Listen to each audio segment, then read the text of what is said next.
This is Naked Mormonism. I pledge my life, all that I may have. I will strive to the utmost of my ability to be what you would want me to be. It's time to find the truth.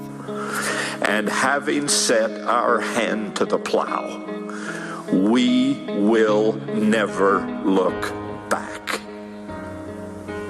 until this work is finished. Where is the church going? I have faith that the Constitution will be saved as prophesied by Joseph Smith. But it will not be saved in Washington. It will be saved by enlightened members of this church. The explicit tag is there for a reason. So if you get offended at what's said, it's not for you. But most importantly, may you ponder the truths you've heard. May they help you become even better than you were. Skepticize everything.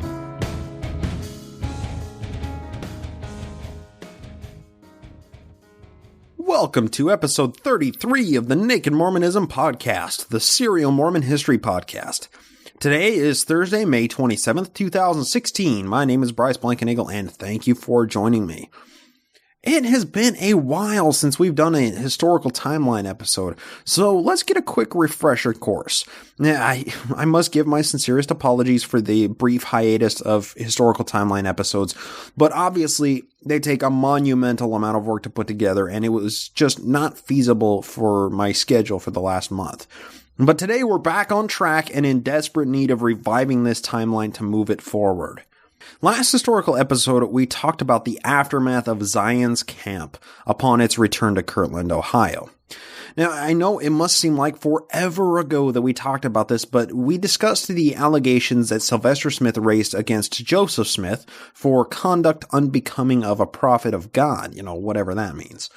We read through the entire court proceedings as recounted in the History of the Church, Volume 2, and we found some peculiarities in the testimonies. I mean, most importantly, there were no witness testimonies on behalf of Sylvester. The witness stand was completely whitewashed with friends and colleagues of Joe. Everybody there supported him. This amounted to any problems that happened during Zion's camp being pinned on the unrighteousness of the group, of course, and Joe was their adversary, or, Joe was the holy guy and everybody else was his adversary, basically. And most of these, the problems were basically heaped on Sylvester Smith. Now, when we take a step back and look at the thing as a whole, it's pretty easy to see that Sylvester was more of a whipping boy than an actual inciter to madness here. I mean, obviously, there were quite a few men in the March to Zion's camp that weren't quite so ecstatic about being out there and following Joe's every command, but Sylvester sort of became the poster boy for all the conflict in the camp and kind of a shit magnet there. There were a few incidents like Joe's dog biting Sylvester and Joe throwing a trumpet at or near Sylvester that were obviously not Joe's fault, of course, but they were all Sylvester's fault, as the court record shows, because Sylvester was the asshole of the group. I mean, take the testimonies how you will, but when all was said and done, Sylvester signed a statement claiming responsibility for everything that went wrong. And underneath the signature, it was written, "Signed for fear of punishment." That's a direct quote from it, which seems to just encapsulate everything that we talked about for that entire episode. This was the equivalent of under ecclesiastical duress or something. Sylvester could either sign it or be punished with excommunication or possibly something worse. Like an old visit from old Pistol Packin' Porter Rockwell or something like that. Who knows?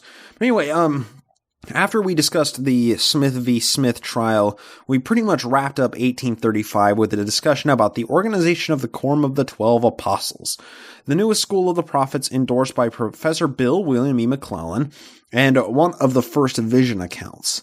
Last historical episode was packed, so it may not be a bad idea to go back and listen just for a refresher course before consuming today's episode.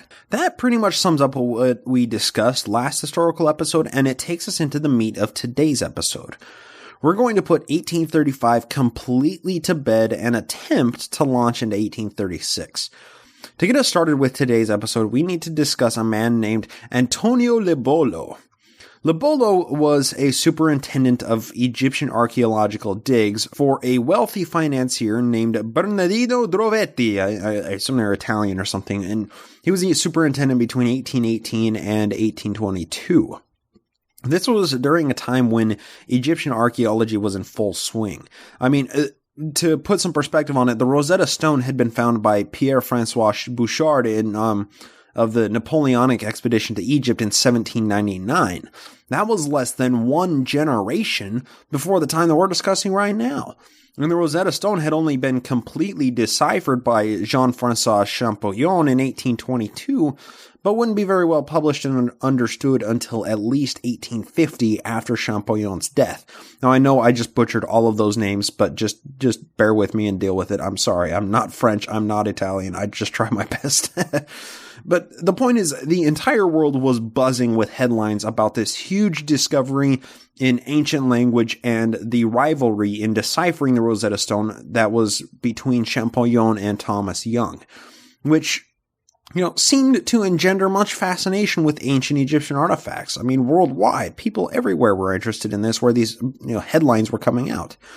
It was during this time that Joe decided that the gold plates were inscribed with ancient Reformed Egyptian hieroglyphics, because it's something that most people had heard of, but almost nobody knew anything about. And it seemed to lend some kind of legitimacy to the gold plate story being of Semitic origins. So I don't blame Joe for making that decision, even though later it came back to bite him in the ass. So let's go back to Libolo here. He was the superintendent over a huge archaeological dig site in Egypt and was tasked with coordinating the artifacts. Now, a lot of these were absorbed into the estate of the financier, Drovetti, but the vast majority of them were sold to museums and artifact collectors around the world. Here enters a man named Michael Chandler. Libolo amassed a large collection of Egyptian papyri and mummies to be shipped to a collector in New York, where Michael Chandler was able to purchase a bunch of these. Chandler paraded these mummies and papyri around the East Coast from 1833 to 1835. The whole time he was selling some of them, but, most of them he was just charging people to view them. This was a time in America where things like this were happening constantly. Whether it was, ancient Egyptian artifacts or pygmies of the deepest parts of Africa, Americans loved them some other world culture to look at. And Chandler made a pretty damn good living on the road with these artifacts, but his biggest score was awaiting him in Kirtland, Ohio.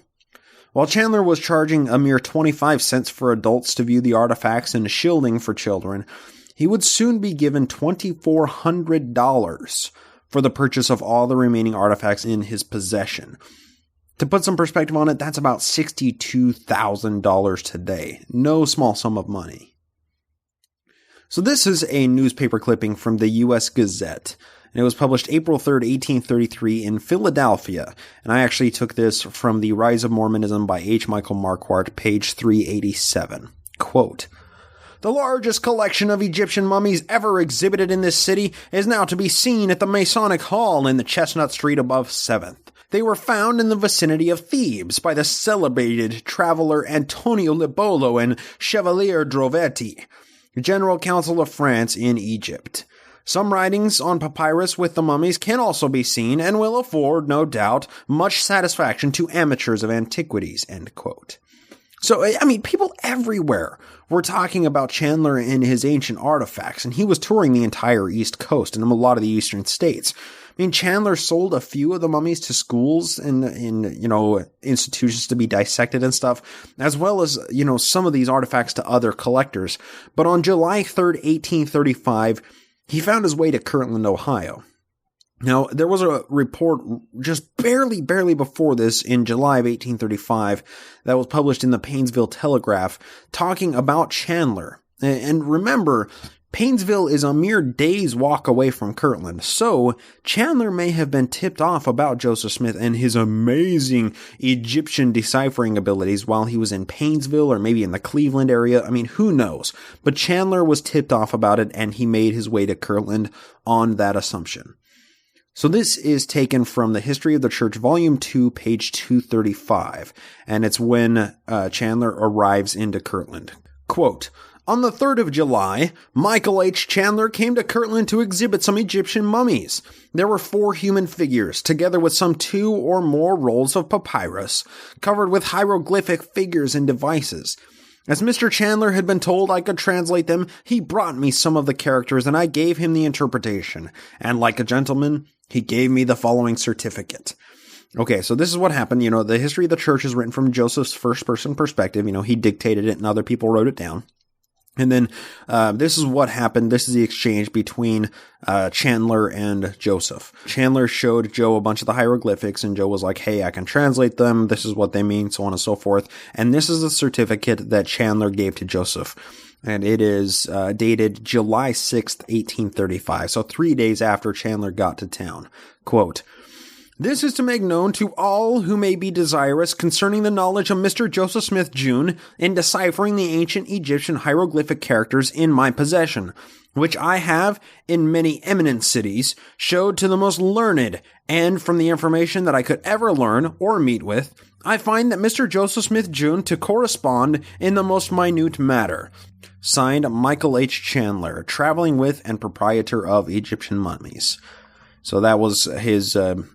apparently what he said with Joseph's interpretation of the characters. Michael was like, yeah, pretty much he's telling me what everybody else has told me, that it's, they're ancient things and, nobody actually knows what this is. So back to quoting the history of the church, quote, "Soon after this, some of the saints at Kirtland purchased the mummies in papyrus, a description of which will appear hereafter. And with William Wines Phelps and Oliver Cowdery as scribes, I commenced the translation of some of the characters or hieroglyphics, and much to our joy found that one of the rolls contained the writings of Abraham, another the writings of Joseph of Egypt, etc., a more full account of which will appear in its place, and as I proceed to examine or unfold them, truly we can say, the Lord is beginning to reveal the abundance of peace and truth." End quote.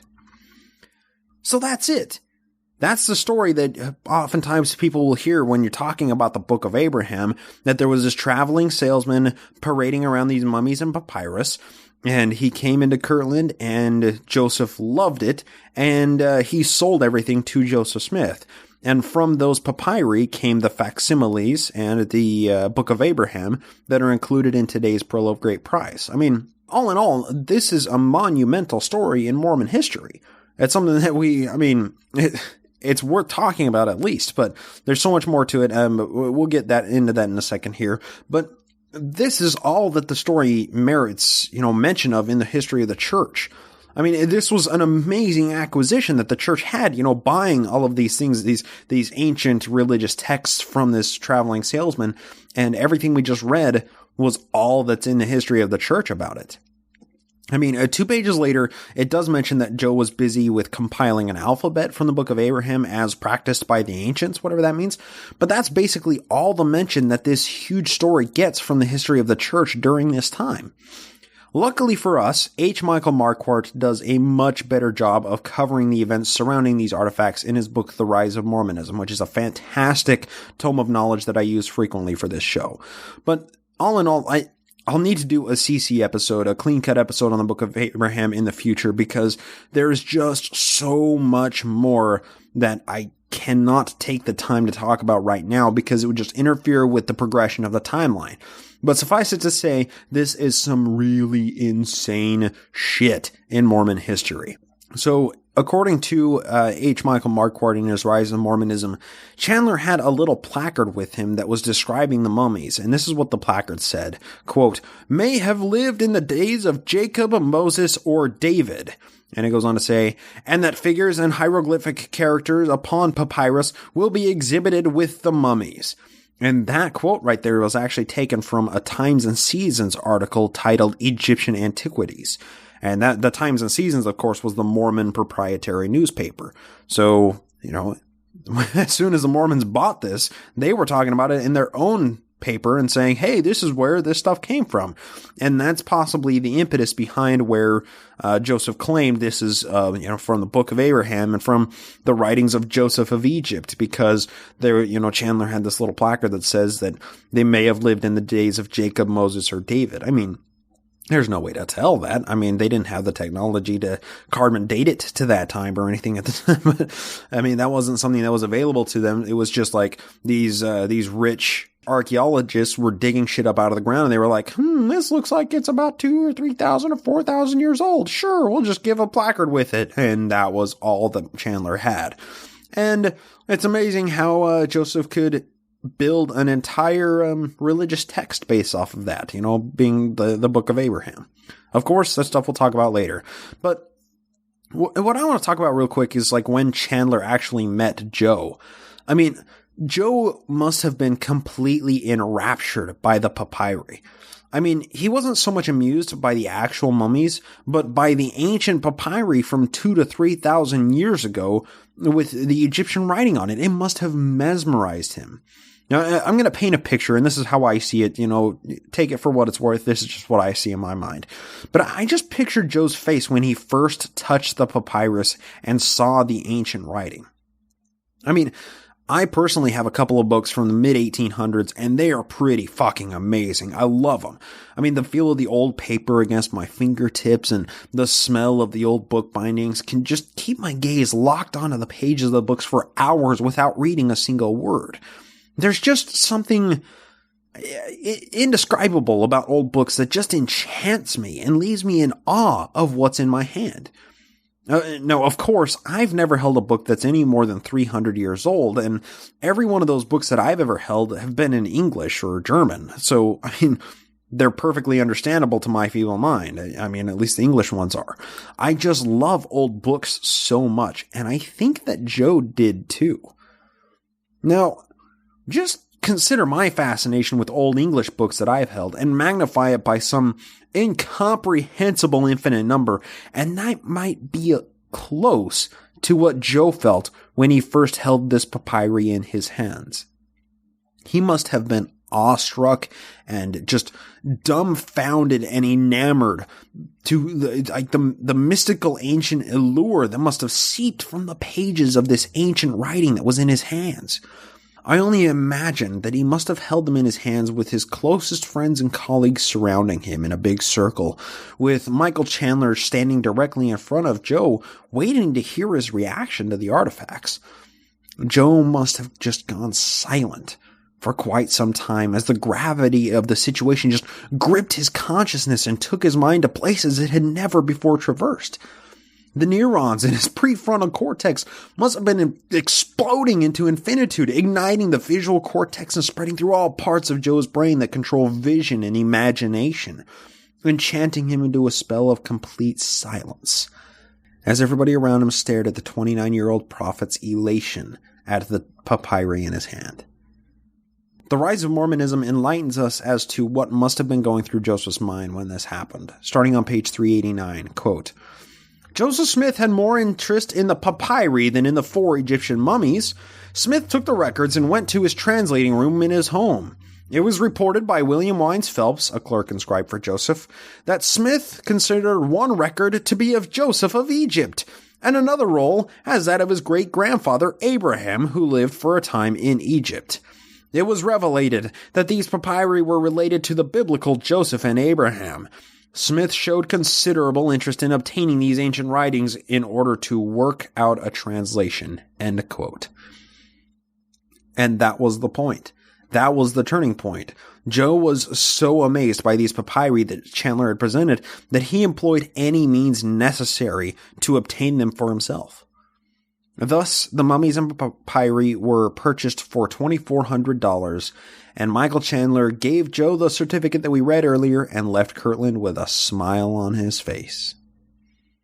Now, like I said earlier, I'm gonna have to do a clean-cut episode on the Book of Abraham and the Egyptian papyri because I could spend this entire episode talking about all of that, but that would freeze up our timeline, and we need to advance further into 1835. But just keep in mind, this is the story. This is the big story where the Book of Abraham came from and the facsimiles came from. And this is the one place that engendered Mormon scripture, actual Mormon canon. This is where the Book of Abraham came from, was this traveling salesman. So when you hear the story of Chandler and him selling the papyri and the mummies to Joseph Smith, this is the story that it's referring to in 1835. So to move us forward in the timeline here, we need to remember back to the end of the last historical episode. We discussed the new school of the prophets that Ollie Cowdung and Hinchpin Rigdon had started. They were teaching some, basic literacy, arithmetic, and geography, along with a couple of other studies. And then William E. McClellan, or as we call him, Professor Bill, gave a shining review of how great the school is and how privileged a person would be to attend such a fine institution. Well, on August 4th, a mere 6 months after such a fantastic endorsement, Orson Hyde and Professor Bill had their fellowship to the church withdrawn because of their criticisms of this new school of the prophets. Now, I'm not sure what would facilitate such a 180-degree shift in these guys, but it was apparently serious enough to merit disfellowship for. I guess ecclesiastical punishment can be used as an ultimatum for all kinds of sins, whether it's just, unchristian-like conduct with women or saying that the school sucks. Either way, nearly 2 months after that, on September 26th, both Hyde and Professor Bill were forgiven for their criticisms and were refellowshipped back into the church. I mean, I guess they must have worked everything out, but who knows what went on behind the scenes during this time. But similar to every other problem that's occurred up to this point, Joe must have just worked his magic and fixed the issue. We'll talk about Joe's magic here in a little while. But moving on through the timeline here, something very important to the church happened on August 17th, 1835. Now, we know that the Book of Commandments had been printed in very limited numbers by William Wines, or Double Dub Phelps, in Independence before the printing press was destroyed by the Missouri mob. But it had been out of print for 2 years since that had happened in 1833. Well, on August 17, 1835, Ollie Cowdung brought the new and improved version of the Book of Commandments to a meeting of some of the Quorum of the 12 Apostles, and he presented it there for all to discuss and vote on. And voting on, that's a big part of what we'll discuss here in a second. This was a huge step forward in canonizing scripture for the church that Joe had been counting on for quite some time now, and Ollie, his good buddy, old friend Ollie, finally delivered. Now, I've talked about this before, I've covered this, but let me just do a quick refresher course for anybody not aware of the difference between the 1833 Book of Commandments and the 1835 Doctrine and Covenants that Ollie presented in August of 1835 that we're talking about right now. The 1833 Book of Commandments was a compilation of Joe's revelations up until late 1832. The 1835 Doctrine and Covenants that we're talking about now had the addition of a bunch of new revelations that had come out since 1832, as well as the lectures on faith.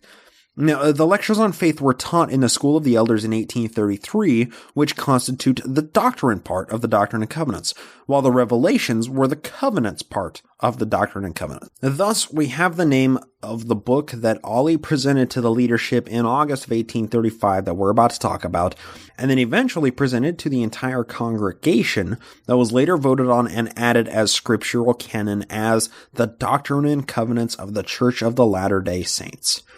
So this is taken from the History of the Church, Volume 2, page 244. It's kind of a long excerpt, but there's a point that I'm trying to get at here that we'll talk about in a second. Quote, "A hymn was sung when President Rigdon arose and rebuked some of the authorities for not being in their seats at the time appointed. President Cowdery arose and introduced the Book of the Doctrine and Covenants of the Church of the Latter-day Saints.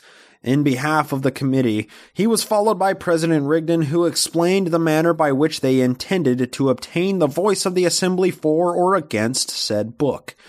According to said arrangement, W. Phelps, Double Dub, bore record that the book presented to the assembly was true. President John Goebbels Whitmer also rose and testified that it was true. Elder John Smith, taking the lead of the High Council in Kirtland, bore record that the revelations in said book were true, and that the lectures were judiciously arranged and compiled, and were profitable for doctrine. Whereupon the High Council of Kirtland accepted and acknowledged them as the doctrine and covenants of their faith by a unanimous vote." And then there's a little bit more there that I edited out because there's nothing interesting, but there's one point that I need to get at right now, and that's the actual signed statement that was their vote for this book. and it's titled Testimony of the 12 Apostles to the Truth of the Book of Doctrine and Covenants. And this is still taken straight from the History of the Church, Volume 2. The testimony of the witnesses to the book of the Lord's commandments, which commandments he gave to his church through Joseph Smith, Jr., who was appointed by the voice of the church for this purpose. We therefore feel willing to bear testimony to every creature upon the face of all the earth that the Lord has borne record to our souls through the Holy Ghost shed forth upon us, that these commandments were given by inspiration of God and are profitable for all men and are verily true.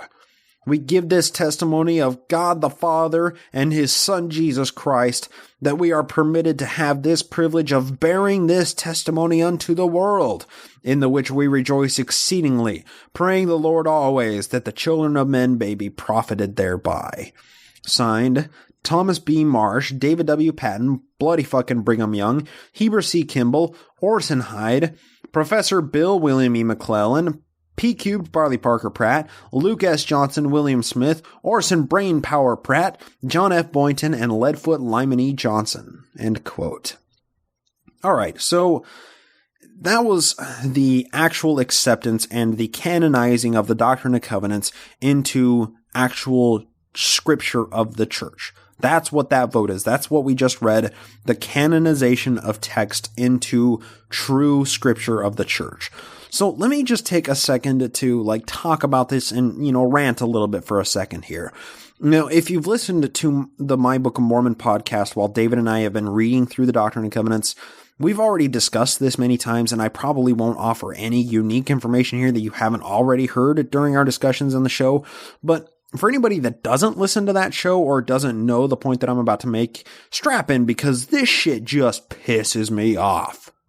So what we just read was from the council minutes of the August 1835 meeting where they voted on adopting the Doctrine and Covenants of the Church of Latter-day Saints as official church canon.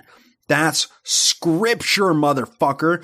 A few pages later in the history of the church, it even gives us the preface of the Doctrine and Covenants, wherein it says something along the lines of, some may not like that these revelations are compiled into one location, but just because these things are printed doesn't make them false, and just because some things are not printed doesn't make them false either.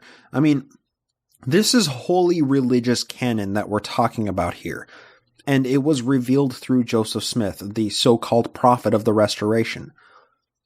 So, to make the point here, God supposedly spoke these things directly into Joe's brain, and Joe barked them to a scribe that wrote them down immediately afterwards. The revelations that were given in the original Book of Commandments and Doctrine and Covenants are wisdom passed down to us by God through his one true prophet. I can't stress this point enough. These revelations in their original form were revelations from the Almighty God of the Mormon universe. That's the key point I'm getting at. In their original form.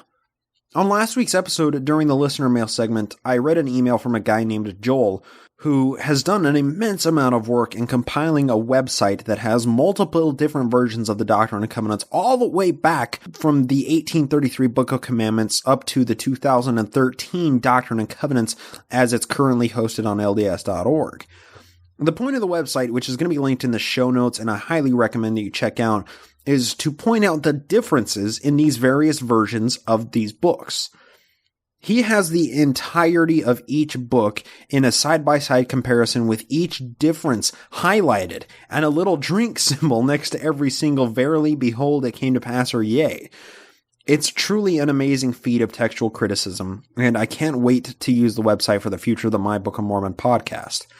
The point I'm trying to get at is the thousands and thousands of differences in the versions of these books. Starting with the very first page of the Book of Commandments, there are major differences between it and the 2013 version of the Doctrine and Covenants. They even change the order that the revelations are in. Now, I refer you back to what we just read from the history of the church. Quote, "We therefore feel willing to bear testimony to all the world of mankind, to every creature upon the face of all the earth, that the Lord has borne record to our souls through the Holy Ghost shed forth upon us, that these commandments were given by inspiration of God, and are profitable for all men, and are verily true." End quote. Not only that, but before reading that statement from the Quorum of the 12 signed by each individual member of the Quorum, there were multiple testimonies from people declaring that these revelations and doctrine combined into the Doctrine and Covenants are true in their current form, and handed down to them by revelations from God in their current form. It said nothing about these are revelations given by God, and they're almost correct, but will need major reform in the coming centuries to be 100% correct. I mean, none of those testimonies say that it's true, except for all the Oxford commas and all the additions that are missing, only to be added later. None of them said that the revelations are correct, but we're going to add a whole bunch of stuff later to make them even more correcter and take a bunch of other stuff out. I mean, not a single testimony given by any of these members leave any wiggle room for the revelations being changed.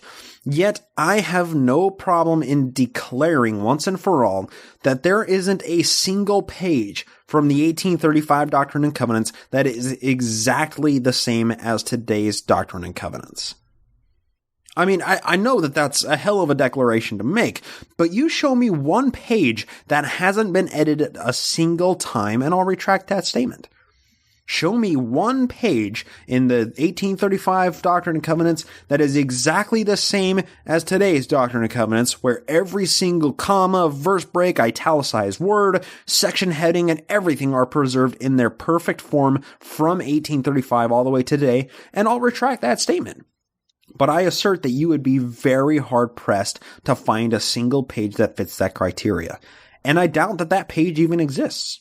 I don't know for sure, but I doubt it.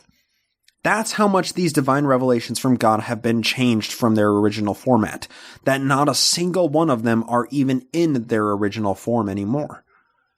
Now, consider the implications of this assertion that I'm claiming it as fact. Let's be honest. I'm claiming this declaration as fact at the moment.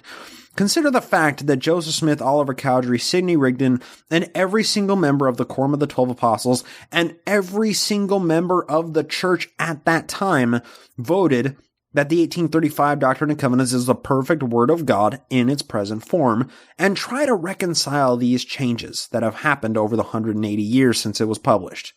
What the hell does this mean? I don't know. I don't know what it means. I mean, why are the changes there, right? I mean, if somebody is given the words of God and those words are changed over time, what does that mean? I mean, to do a little thought exercise, I can only put myself in God's shoes and think about it from that perspective. If I'm God, and I'm only laughing because it doesn't take a very large stretch of imagination to get my mind there. Anyway, but if I'm God and I'm communicating to these lowly little dirt-eating Homo sapiens on planet Earth from across all time, space, and eternity through some random guy that I've called to be my prophet, I'd be pretty fucking pissed if somebody changed what I said to that guy. I mean, these words in the Doctrine and Covenants are immutable truths meant to be passed down through generations of believers in me, and they have the fucking chrome-plated balls to edit what I said? How dare these little miscreants think themselves wiser than me and capable of changing the words that came from my mind? How dare they be so arrogant to alter what the one almighty creator has inspired them to write down as divine revelation? I mean, I gave them a burning in their bosom, damn it, when Ollie stood up on the stand and asked them to testify of the truth of these revelations. And now they want to change what I said to them?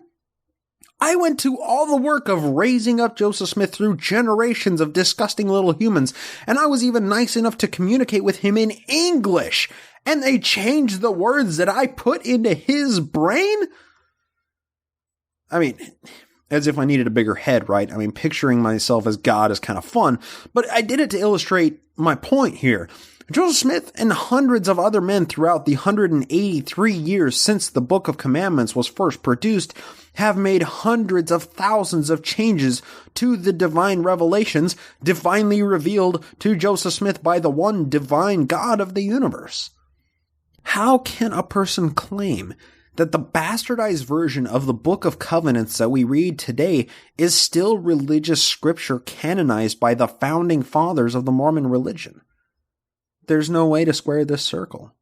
There's no excuse for these changes. There's just no reconciling the different versions of the Doctrine and Covenants and still call it divine revelation in its canonized scriptural form.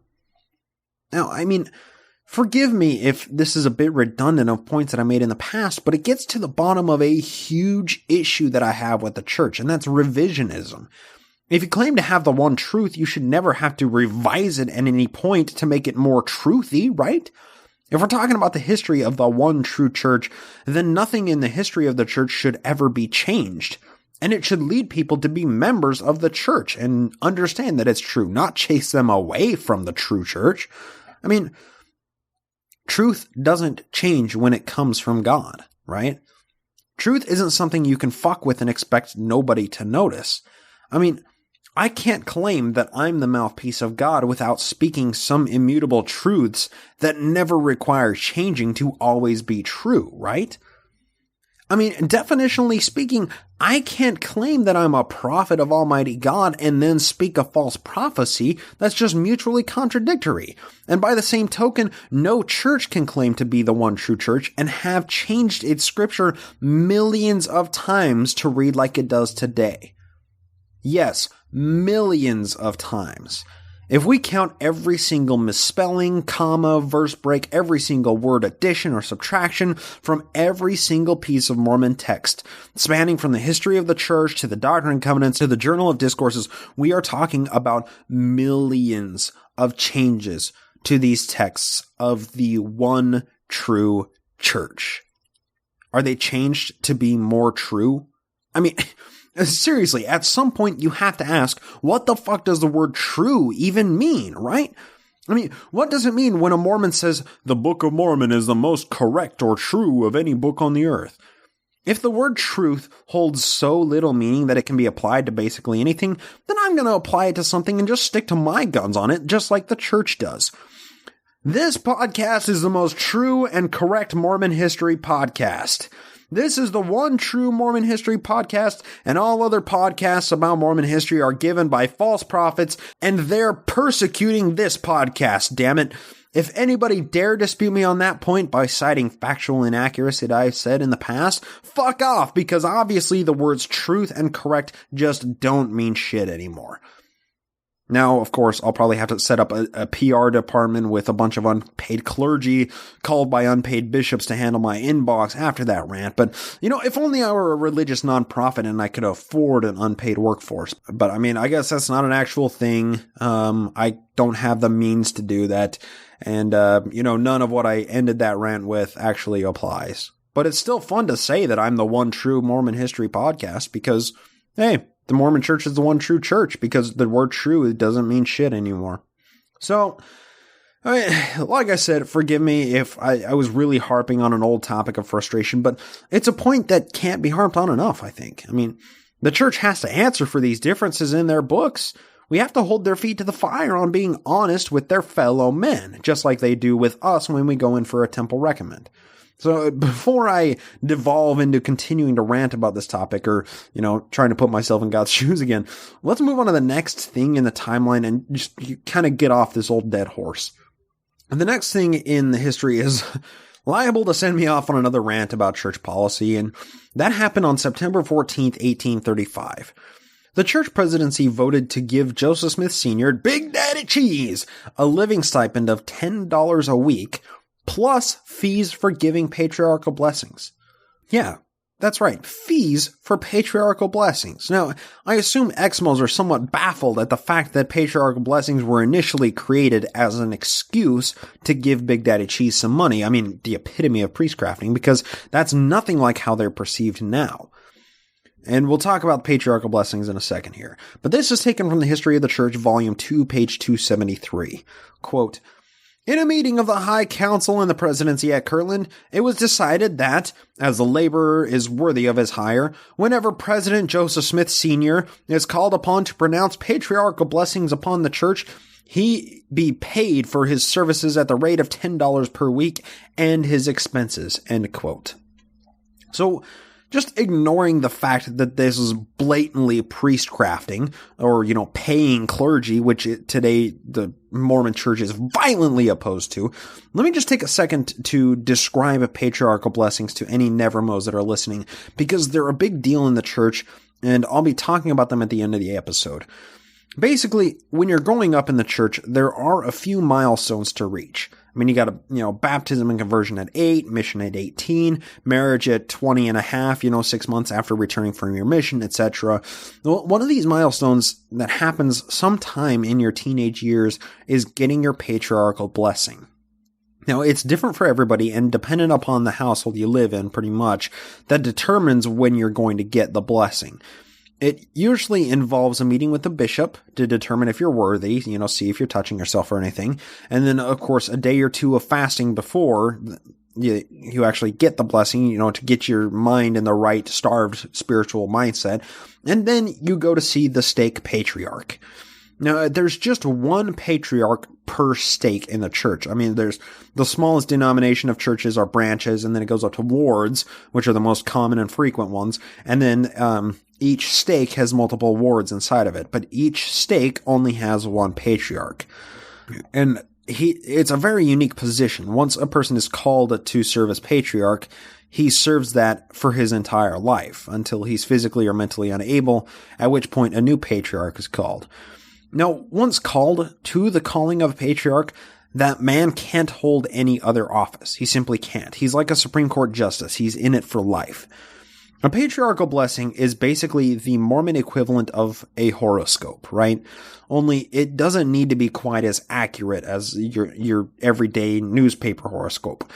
Oftentimes, blessings are promised if the person is faithful, such as children, non-specific leadership positions, or even worlds without number after exaltation. But those are, blessings and promises that are given inside the patriarchal blessing.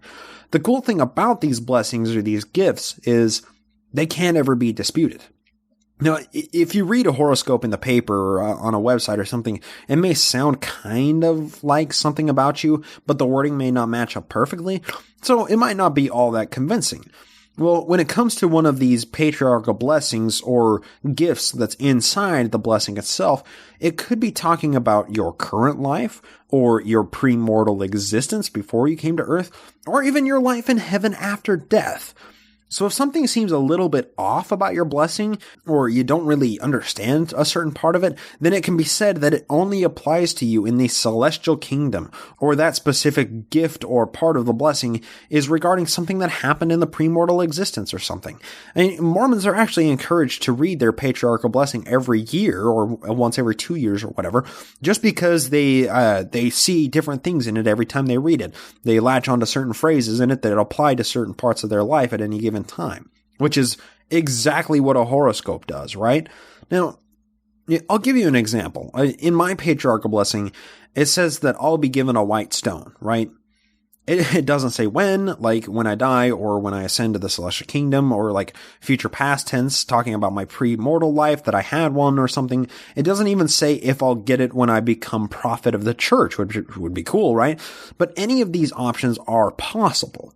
Now, I did a little research into scripture to find out just what the hell it means. And, it comes from the book of Revelation 2:17. And that's where this white stone comes from. And this is Revelation chapter 2, verse 17, quote, "To the one who is victorious, I will give some of the hidden manna. I will also give that person a white stone with a new name written on it, known only to the one who receives it," end quote. New name? Hidden manna? Like, one who is victorious? What the fuck does this mean, right? A quick look into the Doctrine and Covenants, section 130, verse 11, adds some much-needed clarification. Quote, "Then the white stone mentioned in Revelation 2:17 will become a Urim and Thummim to each individual who receives one, whereby things pertaining to a higher order of kingdoms will be made known. And a white stone is given to each of those who come into the celestial kingdom, whereon is a new name written, which no man knoweth, save he that receiveth it. The new name is the key word. End quote. So, considering that little white stone promise in my patriarchal blessing, I'll either get a white stone that has my name on it, and that's my password to get into heaven, which is just a temple name, which I never got because I never went through the temple, or I'll become a prophet and have my own Urim and Thummim, just like old Joe to, prophesy and treasure hunt with. How great is that? I thought that this was a really cool blessing until I realized that it could just be referring to my temple name that I'll get if I ever take out my endowments in the temple. But, hey, maybe I'll become the prophet one day and I'll get a white stone physically handed to me to prophesy from. Or maybe when I get to heaven, I'll be handed a stone with my temple name engraved on it. That'd be cool, kind of useless, a paperweight or whatever. But, why not? That's cool. Maybe it'll help me see with magic powers or something. Who the fuck knows? You see, this is the problem with Mormon horoscopes. There's no way to test them. The wording is so ambiguous, and it can apply to any point in eternity, so they don't hold any actual definition. There's no way to prove or disprove it. It's the worst fucking horoscope ever. At least horoscopes on your local newspaper are like, don't go outside today or something like that. It's something very specific, and there's usually a time frame, but this is when you have a time frame of eternity, there's just no definition. It becomes just useless shit. Useless words, useless information said by some old guy that's a member of your stake. These are all things that are talked about after the main point of the blessing is conveyed. These little blessings and these gifts that we talked about here, my little white stone prophecy or whatever, those are things that are talked about after the main point of the patriarchal blessing. And that main point is declaring your lineage. Now, lineage is really important in Mormonism, which is why priesthood holders track their line of authority all the way up to Joseph Smith. Well, the main point of the patriarchal blessing is to determine which tribe of Israel you hail from, because apparently everybody in the world is Jewish, I guess. Most Americans hail from Ephraim or Manasseh, while people in other countries coincidentally hail from different lineages. Now, I personally come from Ephraim, so I'm totally Jewish, apparently. My DNA would argue with that, but DNA doesn't matter to the Mormon Church, so I'm from Hebrew descent, damn it, from the tribe of Ephraim. It's absurd. It's just so absurd. But that's patriarchal blessings, and that took a bit to explain, but that's what they are. And they're a very important part of the Mormon experience. And they're worth talking about and mentioning and, discussing a little bit, especially for nevermos that just hear the phrase patriarchal blessing and they're like, what the hell are you talking about? But what I love about it is the origination for these patriarchal blessings was just Joe's patriarch, Joe's dad, the Big Daddy Cheese. He needed a living stipend, so Joe gave him a job in the church that he could get paid for. It's so ironic. The impetus behind every member getting their patriarchal blessing today originated with a way for Big Daddy Cheese to basically embezzle money from the church in 1835. That's priestcrafting since the beginning of the church. I love it. So to kind of evolve this discussion a little bit, I can't ignore some of the negative implications of a patriarchal blessing, though. It's often said that in a patriarchal blessing that the person that's getting it can have a child or is going to have children, or they won't have a child, something to that effect. And sometimes couples in the church before they get married will compare patriarchal blessings to see if they match up, like if their promises match up. If one of their blessings says that they will have many children, and the other's blessing says they will have no children or just one child, those people may see that as a sign that they aren't compatible in God's eyes and break up because of it, regardless of how compatible they really are in the personality-wise. These blessings have been responsible for ripping apart many, many couples throughout the history of the church. And beyond that, they can be used as a chastisement tool. That's the biggest negative impact that I want to talk about. Now, I remember speaking with my good friend Tim, and he told me about his patriarchal blessing experience. So Tim was a convert to the church in his mid-30s, if I remember correctly. Now, I'm recounting this story from my own memory, so sorry, Tim, if I mess up some of the details. But the point behind the story was Tim was getting his blessings soon after converting to the church. He was quite well educated, holding multiple degrees, having spent many years in higher education. Unfortunately for him, when he went to get his blessing, the patriarch must just not have liked his appearance or something, because he had long hair and he kind of looked like a ruffian. Of course, this is the picture that Tim painted in my head. Apparently, the patriarch kept harping on the need for an education and for getting a solid career during the blessing, which kind of set off Tim's bullshit radar because Tim was probably more educated than the patriarch was. Now, Tim's horoscope just didn't match up very well. So, the point is, Tim was in his 30s, so he had already, partially inoculated himself to the bullshit. But picture a patriarch giving that blessing to a teenage girl, right? Maybe this patriarch has seen her in church wear, really, really short sleeves. Not sleeveless, because that's off the limits, but, just really short sleeves or something. And, maybe this patriarch thinks that this little teenage girl might be acting or looking a little slutty or something like that. Now imagine how that perception could color what he says in the blessing to this impressionable and self-conscious 15-year-old girl. Think of what might go through her mind if she sincerely believes that the blessing is coming straight from God through that patriarch, and God is chastising her because she looks like a whore or something like that, based on her appearance of wearing a skirt that's a little bit too high on the knee, or, sleeves that come up too high on her shoulder, or maybe having one too many piercings in her ear. I mean, my point is, horoscopes are nearly harmless. But when a person thinks a horoscope has power over them, they tend to alter their behavior slightly in reflection of whatever that horoscope says. But if that horoscope is given to them by a man that is speaking for God, and it has eternal implications, that nearly harmless horoscope can turn into a legitimate, psychologically damaging experience in a teenager's impressionable life. Now, personally, I didn't care much for mine. I thought it was mostly bullshit as soon as I left. I thought, well, what was the big deal? That was just a pain in the ass. I'm really hungry now. But the vast majority of members in the church hold their blessing up as something special and sacred, not to be shared with anybody but your closest relatives and maybe your spouse, sometimes not. That's how much power these fucking things have over members. And it's no small thing to trifle with. It's like a temple name. There are even Exmos today who won't share their temple name with anybody because it's so holy and revered and taboo. And a patriarchal blessing is just like that. I just find it laughable that something that holds so much reverence now was only created so that Big Daddy Cheese can make a little money on the side. I mean, it's great. I mean, the irony of non-paid clergy being violated at this high of a level this early on in the church is so damn tasty. I love it. But that doesn't say anything about the negative implications that these shitty horoscopes have. So, I mean, in a nutshell, that's patriarchal blessings. They're weird, they're fucked up, they create lots of problems, and they really don't help people out that much. They may serve as hollow, inspiring words for some, but for the most part, they probably incite more damage than actual help. But, moving on from that rant, the next prominent thing that happened nearing the end of 1835 was another First Vision account. We talked about the 1834 First Vision account in the last episode, but this is another one taken from the Journal of Joseph Smith.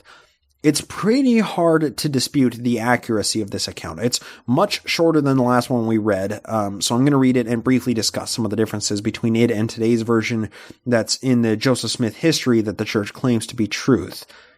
Yeah, truth. There's that word again, truth.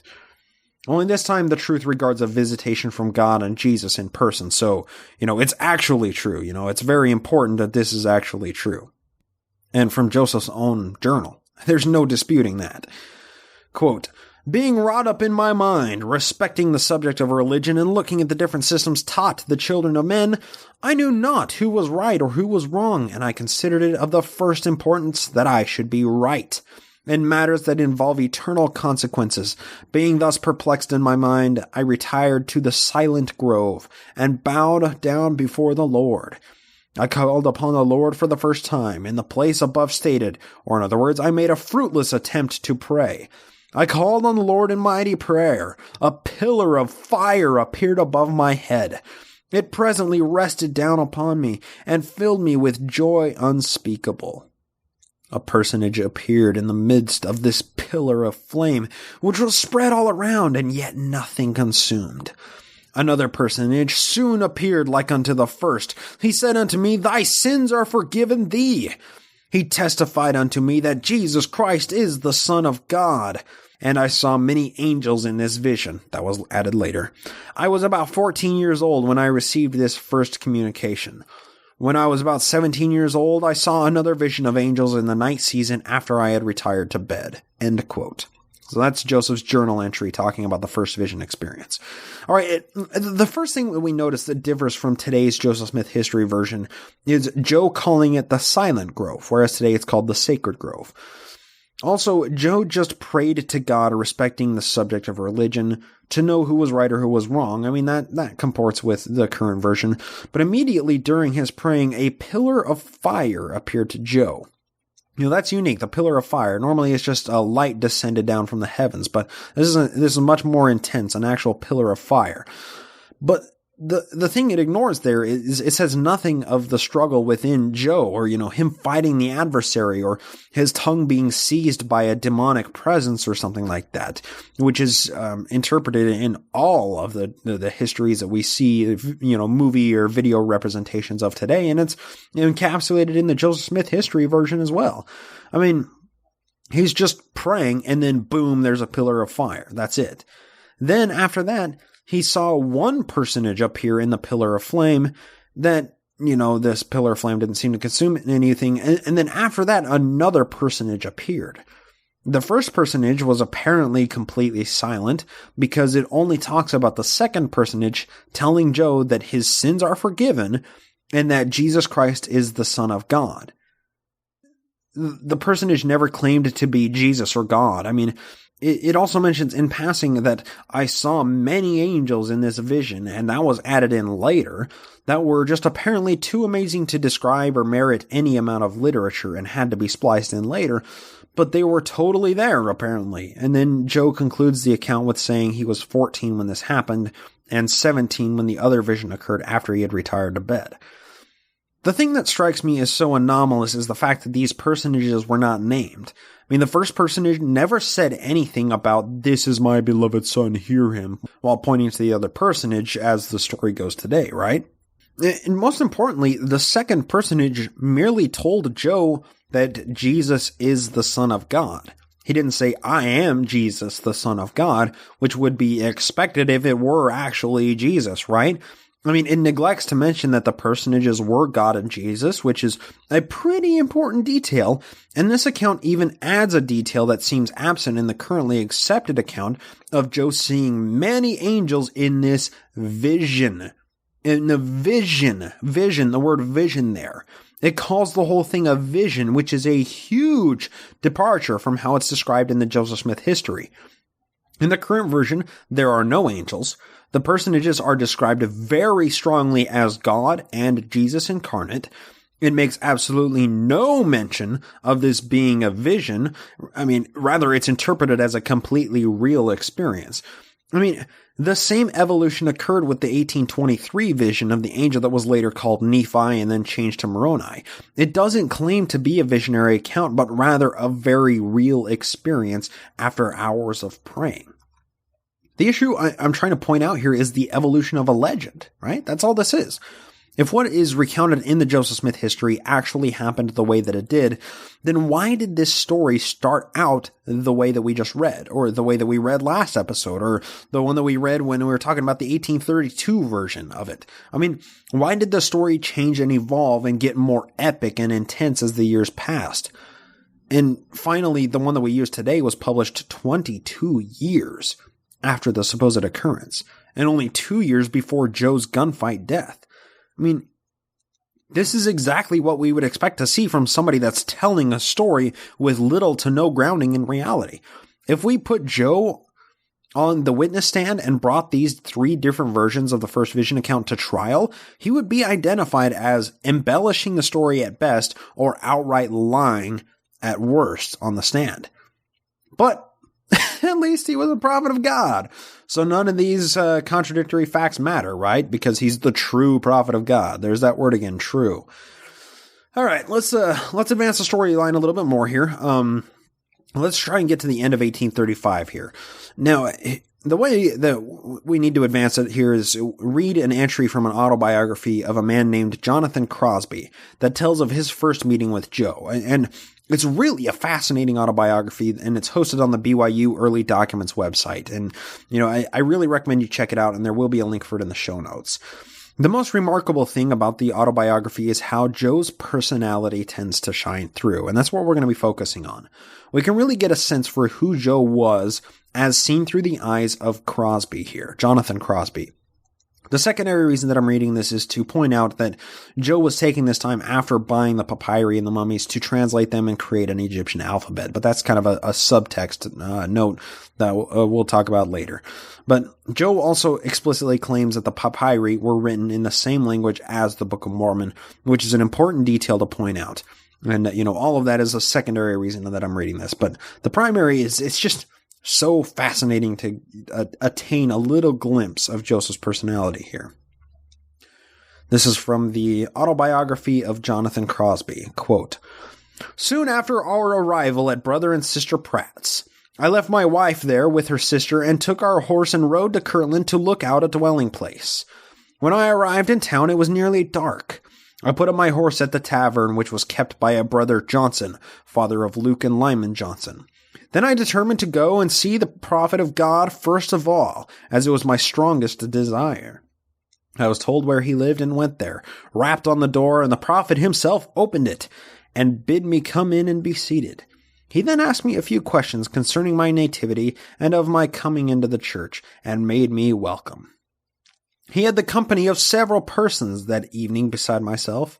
There were his brother Hiram, Reynolds Cahoon, Martin Harris, John Carl, the architect of the temple, George A. Smith, and perhaps others.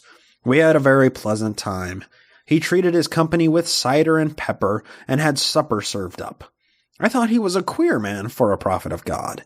He did not appear as I expected him to. However, I was not stumbled at all. I found him to be a friendly, cheerful, agreeable man. I could not help liking him. I stopped overnight and took breakfast there in the morning. He showed me the records of the mummies and explained them to me. He could read them, they being written in the language of the Book of Mormon on the plates, and were very interesting. I paid for the entertainment, and then walked about town and went to the Kirtland Temple. It was not finished. This was Christmas Day, and I was invited to a feast. Patriarch Smith, the father of the prophet, was there giving blessings, and told me when I got moved there with my wife he would give us blessings. After 2 or 3 days spent very agreeably, I returned, having found a chance to live with Brother Parley P. Pratt, to Ripley, to Brother Pratt's place, and found my wife had been unwell, and had met with a loss, but was then better. So we fixed up and went on to Kirtland, arrived there on the 12th day of January, 1836, and went to living with Brother Parley P. Pratt and family. I then worked on the temple to pay for our board and continued working there till the temple was dedicated. I was only a teacher when we arrived in Kirtland, but soon after they ordained me an elder, and again soon after that I was put into the second quorum of the 70s. End quote. All right. Did you catch it there? This is what I'm referring to with Joe's personality coming through this autobiography. This is the quote that I was talking about here. Quote, "I thought he was a queer man for a prophet of God. He did not appear as I expected him to. However, I was not stumbled at all. I found him to be a friendly, cheerful, agreeable man.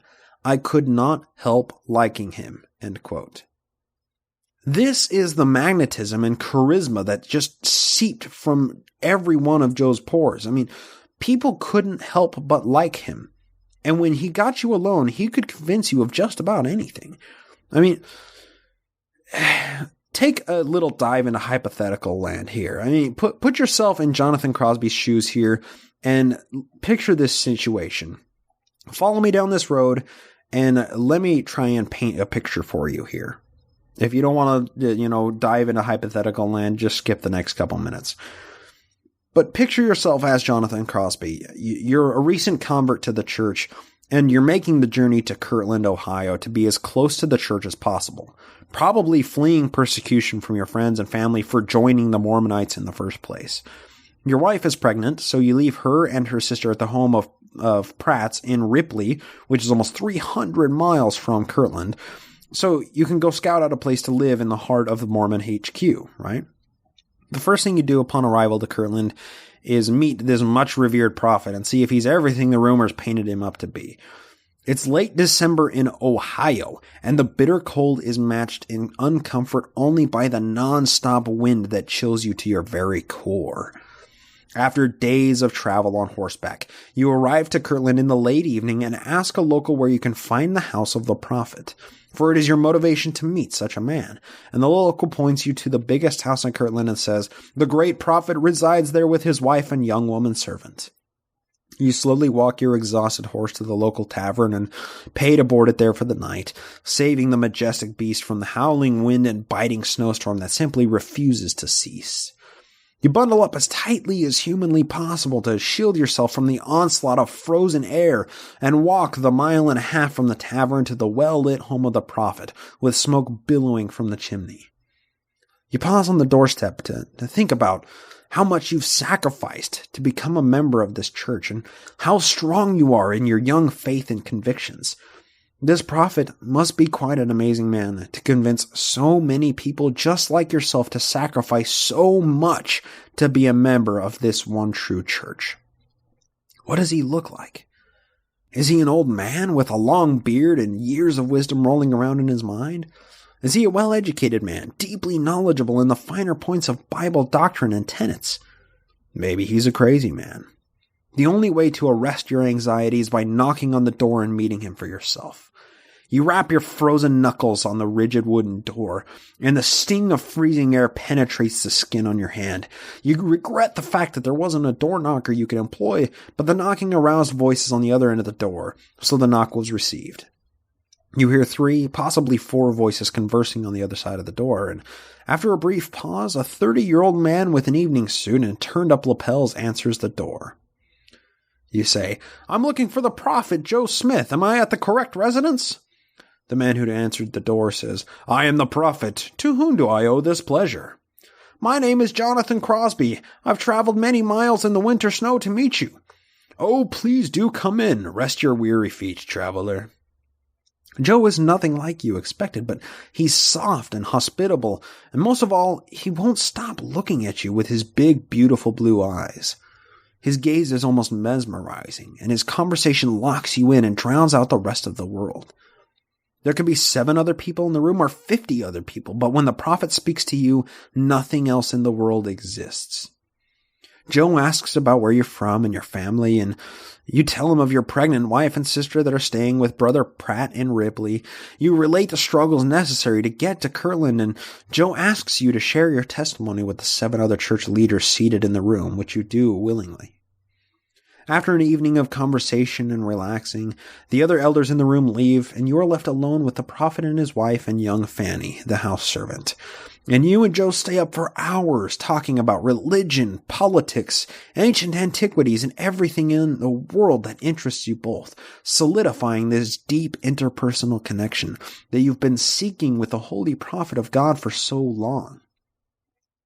The next morning, Fanny and Emma make up a huge breakfast of ham, bacon, toast, sausage, and milk, biscuits, and gravy for you and the prophet to eat, and you pick up the conversation just like your old friends. After breakfast, when you and Joe are sipping on coffee, he tells you about some artifacts that he's recently acquired, and shows you some of the Egyptian papyri and one of the mummies that the church just bought. He tells you all about the language that's written on the papyri and says that it's the same that was on the golden plates, and he's working on translating the characters as they speak. He also says that he normally charges 25 cents to show these to people, but don't worry about that this time because he likes you. But of course, you being a gentleman insist on paying a fair price for the entertainment, and you give him the 25 cents and say that you must get back to your wife at Brother Pratt's house. It's been a pleasure to have such a good evening with such a hospitable and personal man such as the prophet, and you look forward to living in Kirtland nearby this energetic and charismatic holy leader. After a brief God be with you, you take your leave on Christmas Day to mingle with the rest of the wonderful people in Kirtland. Now, given this hypothetical that, I took some artistic liberties on, but I based it off of this autobiography, how could you not like Joe? I mean, he just had this power to connect on such a personal level with people and strip away any previous misconceptions. I mean, even Jonathan here said that he thought Joe was a queer man for a prophet of God, but Joe was able to smash right through that bias and convince Jonathan to be a faithful member of the church. Jonathan was merely a teacher in the priesthood when him and his wife first moved to Kirtland, but soon after that, he quickly rose through the ranks of priest and elder and was ordained to the second quorum of the 70s. Joe had this amazing talent of dispelling unbelief and instilling obedience and loyalty to any one person he had a mark on. And we just read a perfect example of this through the eyes of Jonathan Crosby. This was, the main point in the autobiography that captured the personality of Joe, and there are plenty more examples of this exact same thing that are in that autobiography. So once again, I recommend checking it out, and it will be linked in the show notes. Jonathan Crosby was definitely an interesting chronicler of events. But on to the second point that I wanted to bring up there. Joseph said that he was translating these papyri, and they were written in the same language as in the Book of Mormon.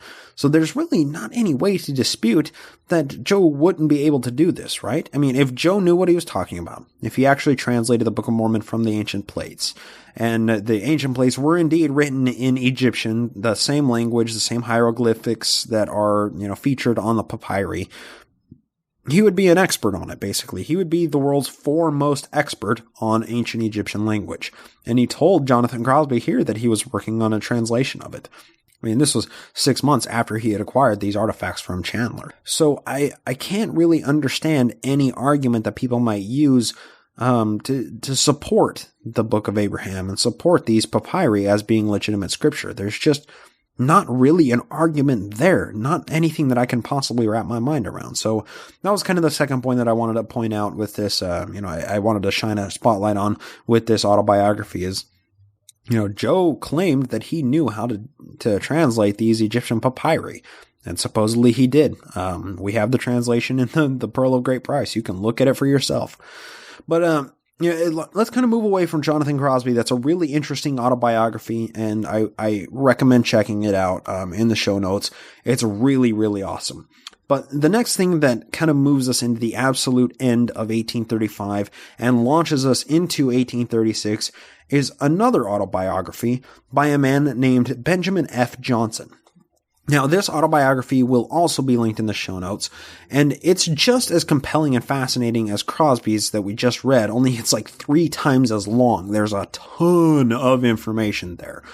So this is just one small excerpt from this autobiography of Benjamin F. Johnson. He was actually Benjamin Franklin Johnson. I wonder what his namesake was.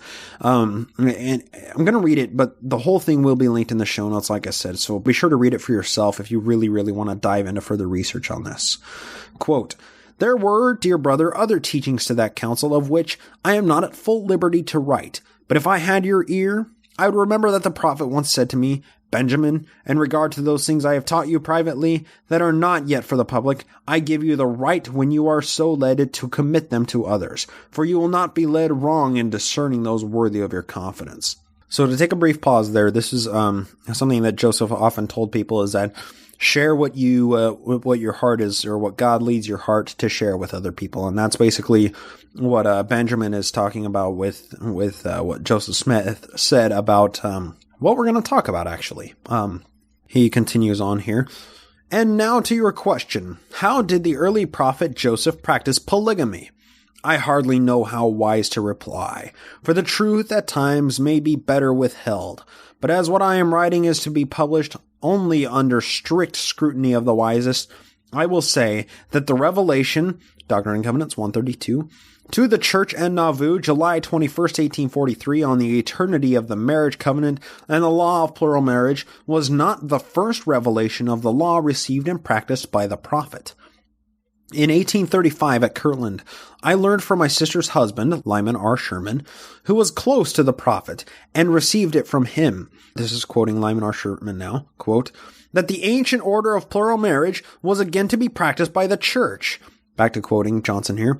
This at the time did not impress my mind deeply, although there then lived with his family a neighbor's daughter, Fanny Alger, a very nice and comely young woman about my own age, toward whom not only myself but everyone seemed partial for the amiability of her character, and it was whispered even then that Joseph loved her. After this, there was some trouble with Jared Carter, and through Brother Sherman I learned that as he had built himself a new house, he now wanted another wife, which Joseph would not permit. And then there was some trouble with Oliver Cowdery, and whispers said it was relating to a girl then living in his family. And I was afterwards told by Warren Parrish that he himself and Oliver Cowdery did know that Joseph had Fanny Alger as a wife, for they were spied upon and found together. And I can now see that as at Nauvoo, so at Kirtland, that the suspicion or knowledge of the prophet's plural relation was one of the causes of apostasy and disruption at Kirtland, although at the time there was little said publicly on the subject. Soon after the prophet's flight in the winter of 1837 and 38, the Alger family left for the West, and stopping in Indiana for a time, Fanny soon married to one of the citizens there, and although she never left the state, she did not return from the church, nor from her friendship with the prophet while she lived. End quote. All right, so what just happened there? This is the story of Fanny Alger, and this is a very, very important story in Mormon polygamy. So first off, in response to a question about polygamy and when it was first practiced, Johnson relayed what he had heard from a man named Lyman R. Sherman about the first revelation of polygamy being practiced. And that was, what did he say? That the ancient order of plural marriage was again to be practiced by the church. That's what he's talking about, that Lyman R. Sherman told him here. This coincides with William Wines Phelps, Double-Dub Phelps, recounting of Joe telling the men in the early 1830s to take the Lamanite women as wives in the same way that Moses and Solomon and other biblical prophets did, of the ancient order of things.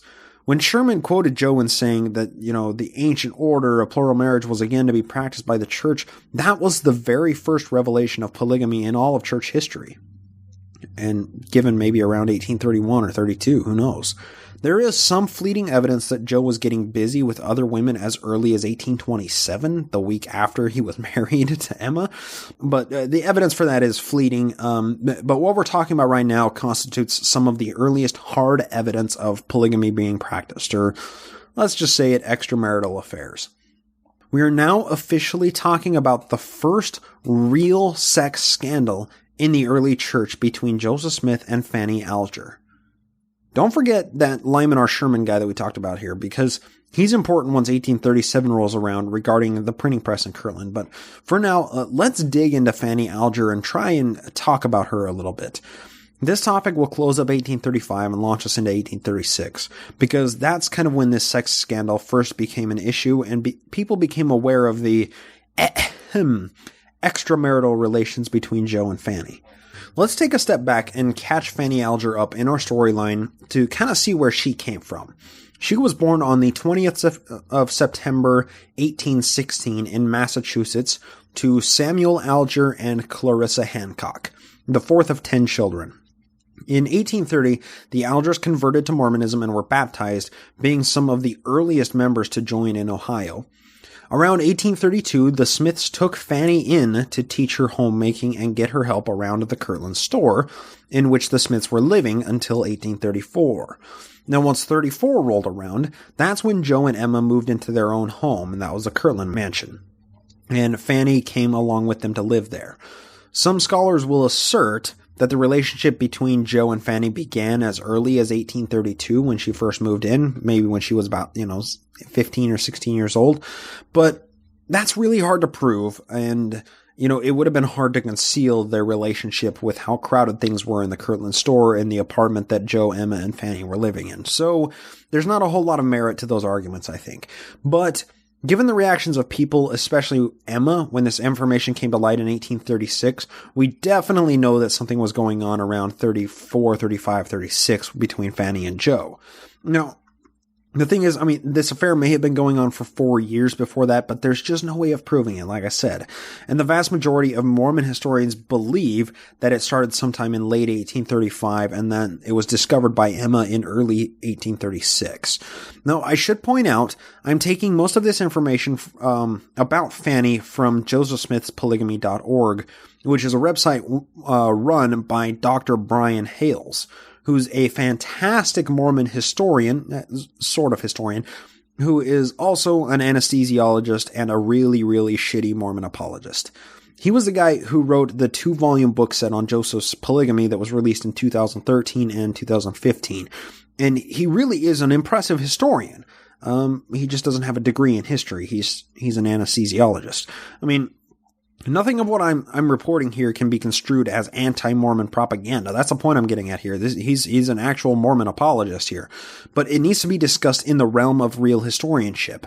And there will be a link to this article about Fanny Alger in the show notes. And I must say, I agree with 95% of the information and conclusions that Hales comes to regarding this filthy little affair. But, you know, let me just take a diversion for a second. When I qualify somebody like this and I say he's just an anesthesiologist, his name is, he's got the title of Dr. Brian Hales, but he's not actually a Mormon historian, and I think that's important. That doesn't necessarily degrade any of the work that he does, but it definitely reduces the amount of punch that he has. I mean, I'm a podcaster. I'm not a historian. I'm a fan of history. And therefore, what I report on here, I have to back up with what other scholars have said, right? There's very, very little on this show that I actually assert as, my own original historianship, because I'm not a historian. Simple as that. And I think it's worth qualifying the information that we're talking about here. And me saying that I agree with 95% of the information that Hales talks about or proposes, that's true.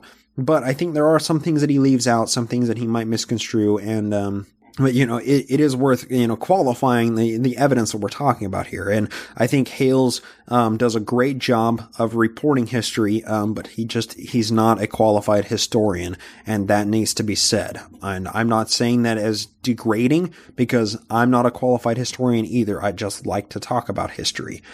So that's why. That's just the qualification of the information we're talking about. So let's get back to Fanny Alger here. But first off, before that, let's talk about how people came to know about the affair. It was in the spring of 1836 that Emma first found out about Fanny and Joe having these relations. Various people, including Eliza R. Snow, found it to be peculiar when Emma turned Fanny out of the house. No, we don't know the actual situation, whether that meant literally kicking Fanny out or, just finding out and telling Fanny to pack up her shit and be out by the end of the week or whatever. But regardless, people knew that Fanny and Emma were very, very close, and they had been for years. And suddenly something happened that made Emma hate Fanny and caused the Algers to leave Kirtland in the summer of 1836. This was the most remarkable turnaround in Emma's attitude towards a fellow woman in the house that anybody had ever seen, which must have spawned a fair amount of suspicion.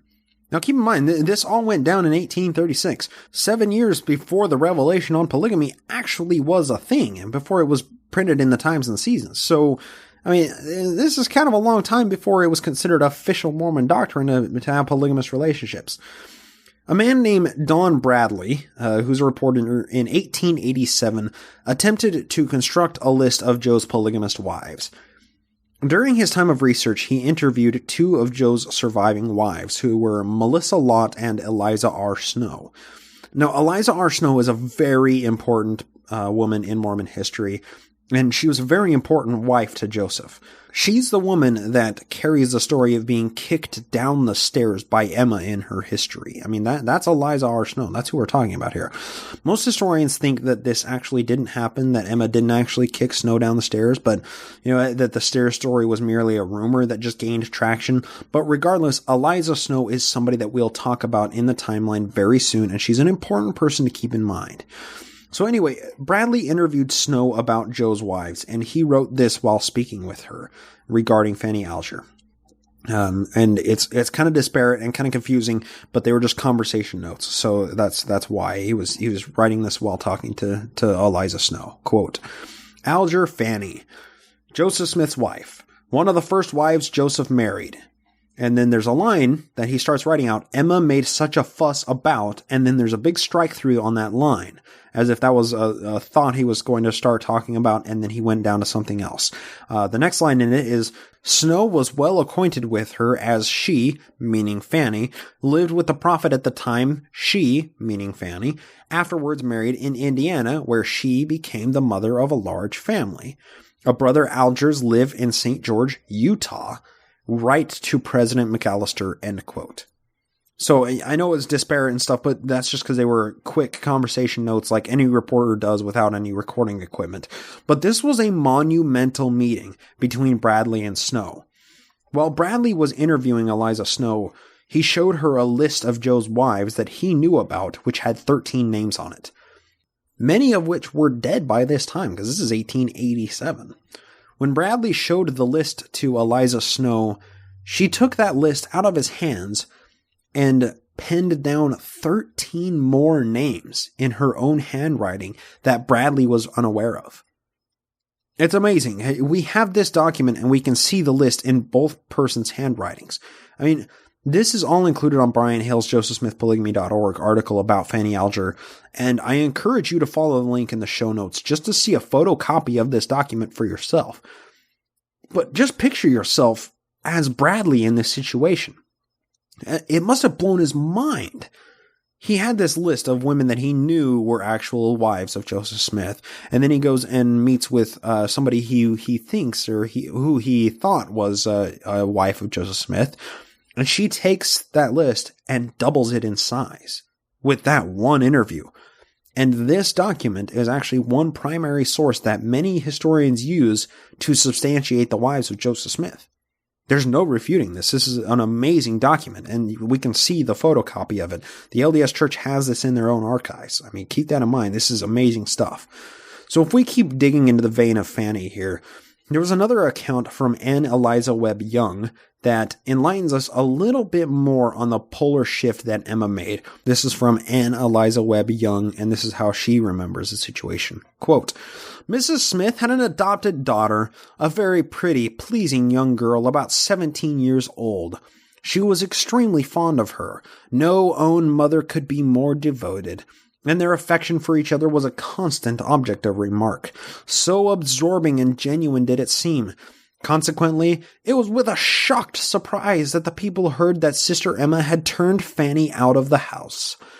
This sudden movement was incomprehensible, since Emma was known to be a just woman, not given to freaks or caprices. It was felt she certainly must have had some very good reason for her action. By degrees, it became whispered about that Joseph's love for his adopted daughter was by no means a paternal affection, and his wife, discovering the fact, at once took measures to place the girl beyond his reach. Angered at finding the two persons whom she loved most playing such a treacherous part towards her, she by no means spared her reproaches, and finally the storm became so furious that Joseph was obliged to send at midnight for Oliver Cowdery his scribe to come and endeavor to settle matters between them. End quote. So this is a really amazing situation. This is the fallout of Emma catching Joe and Fanny together. And luckily for us, Professor Bill, William E. McClellan here, enlightens us a little bit more regarding her discovery of the incident. And this is from Van Wagner, Mormon Polygamy, A History, page 8. And it cites something that William E. McClellan wrote here. Quote, Emma discovered the sexual affair between Smith and Fanny and exploded in anger. Caught with his hand in Fanny's cookie jar, Smith confessed. A noticeably pregnant Fanny eventually was kicked out of the house by Emma, as reported thusly. Former Mormon apostle William E. McClellan later wrote that Emma Smith substantiated the Smith-Alger affair. According to McClellan, this is now quoting William E. McClellan, Emma was searching for her husband in Alger one evening. When through a crack in the barn door, she saw him and Fanny in the barn together alone on the hay mow. McClellan, in a letter to one of Smith's sons, added that the ensuing confrontation between Emma and her husband grew so heated that Rigdon, Frederick G. Williams, and Oliver Cowdery had to mediate the situation. End quote. That was once again from Van Wagner on Mormon Polygamy, a History. So, Emma quite literally caught Joe with his pants down, and she reacted expectedly. Ironically, or expectedly when it came to Joe, right after this, Eliza R. Snow, another of Emma's good friends, moved into the Smith household and taught Joe and Emma's children in the back portion of the house. Eliza Snow, who we were talking about earlier, and Joe would soon start fucking right after that happened. And that's when the story comes along of Emma kicking a pregnant Eliza down the stairs and causing a miscarriage.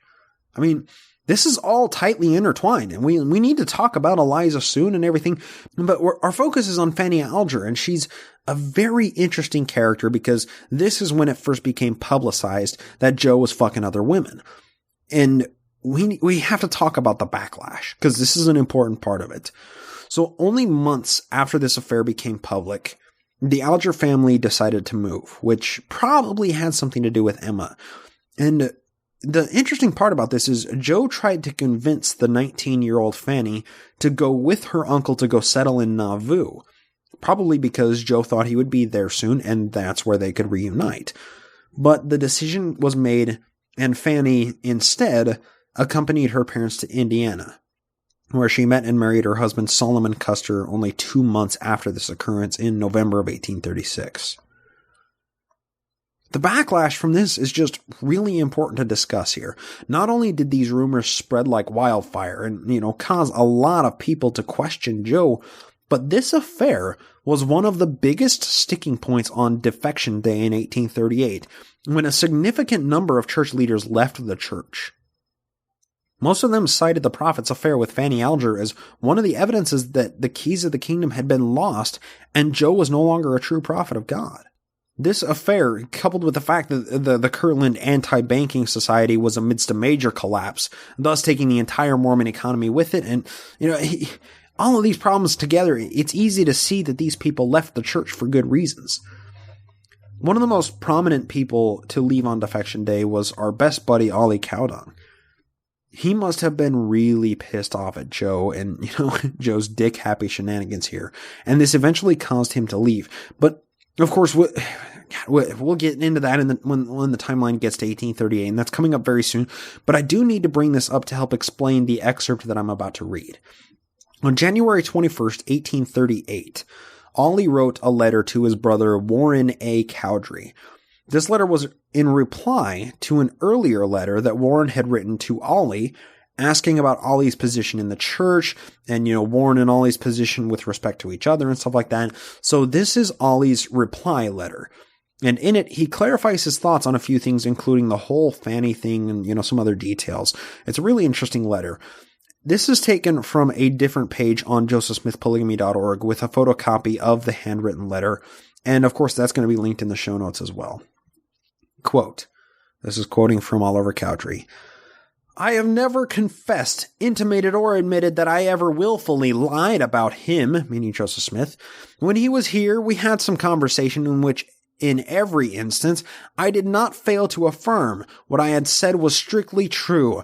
A dirty, nasty, filthy scrape of his and Fanny Alger's was talked over, in which I strictly declared that I had never deviated from the truth on the matter, and as I supposed was admitted by himself. End quote.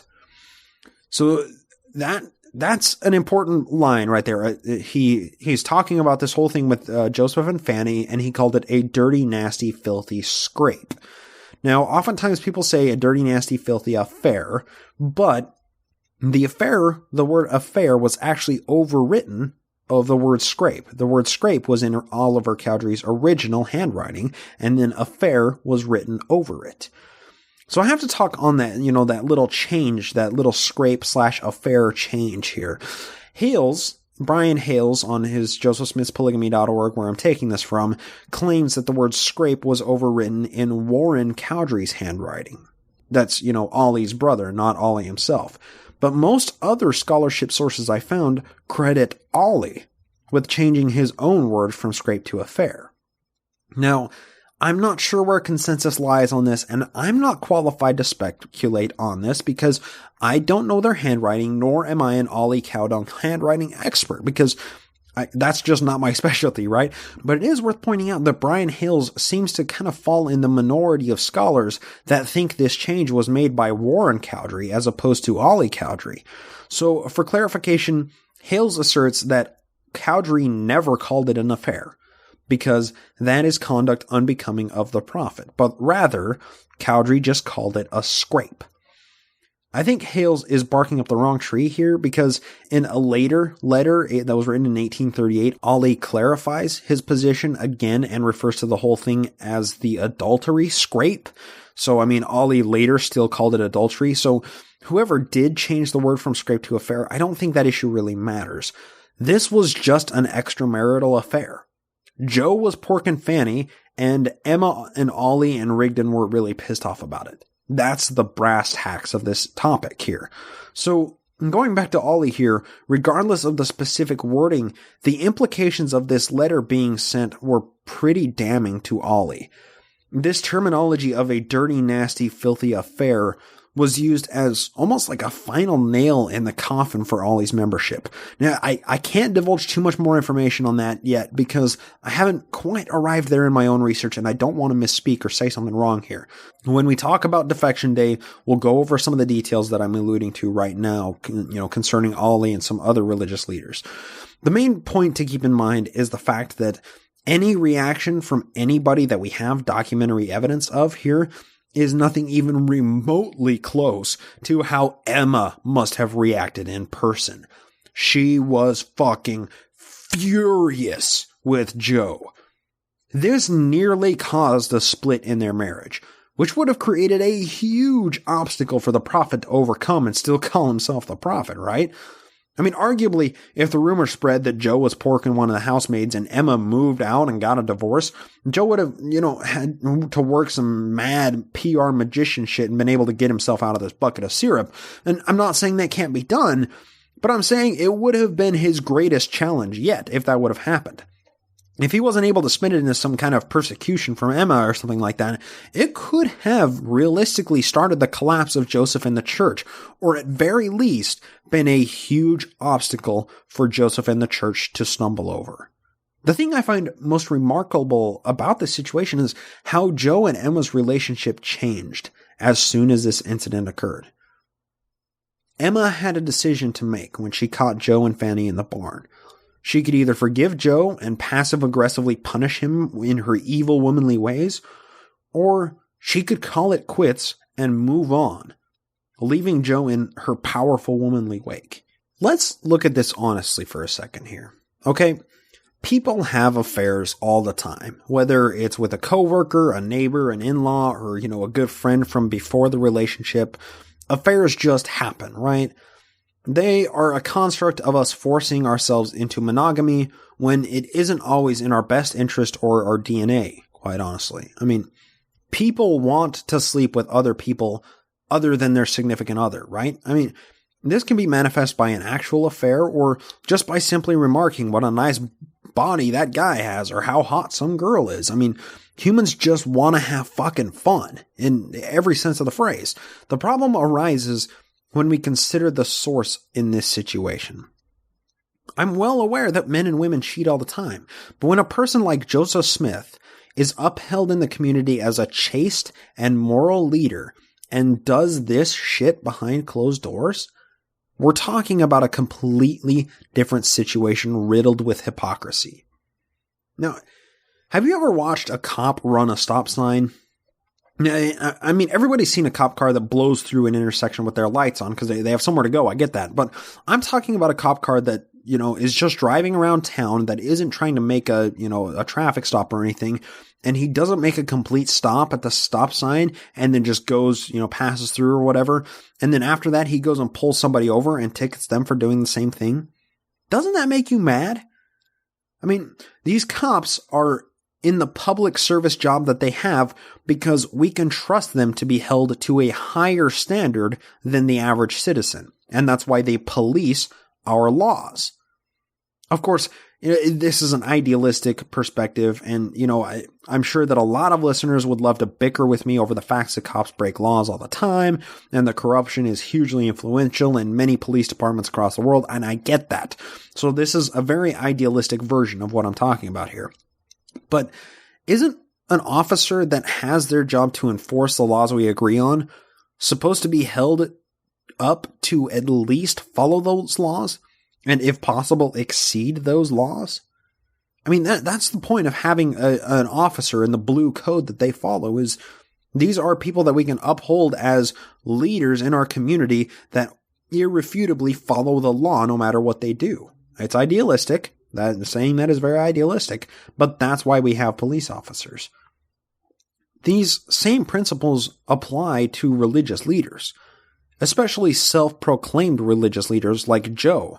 And these same arguments about corruption are often made against them, don't get me wrong. But in an idealized version of this, if a person has a job of telling people not to fuck anybody other than their husband or wife, he should be held to that same standard, if not a higher one, right? This is the idea behind celibacy for clergy that creates so many problems in the Catholic Church. These men are supposed to be the moral leaders of their communities, and they can't be that with the human desires of sexuality and carnality, so they must take a vow to never fuck anybody ever.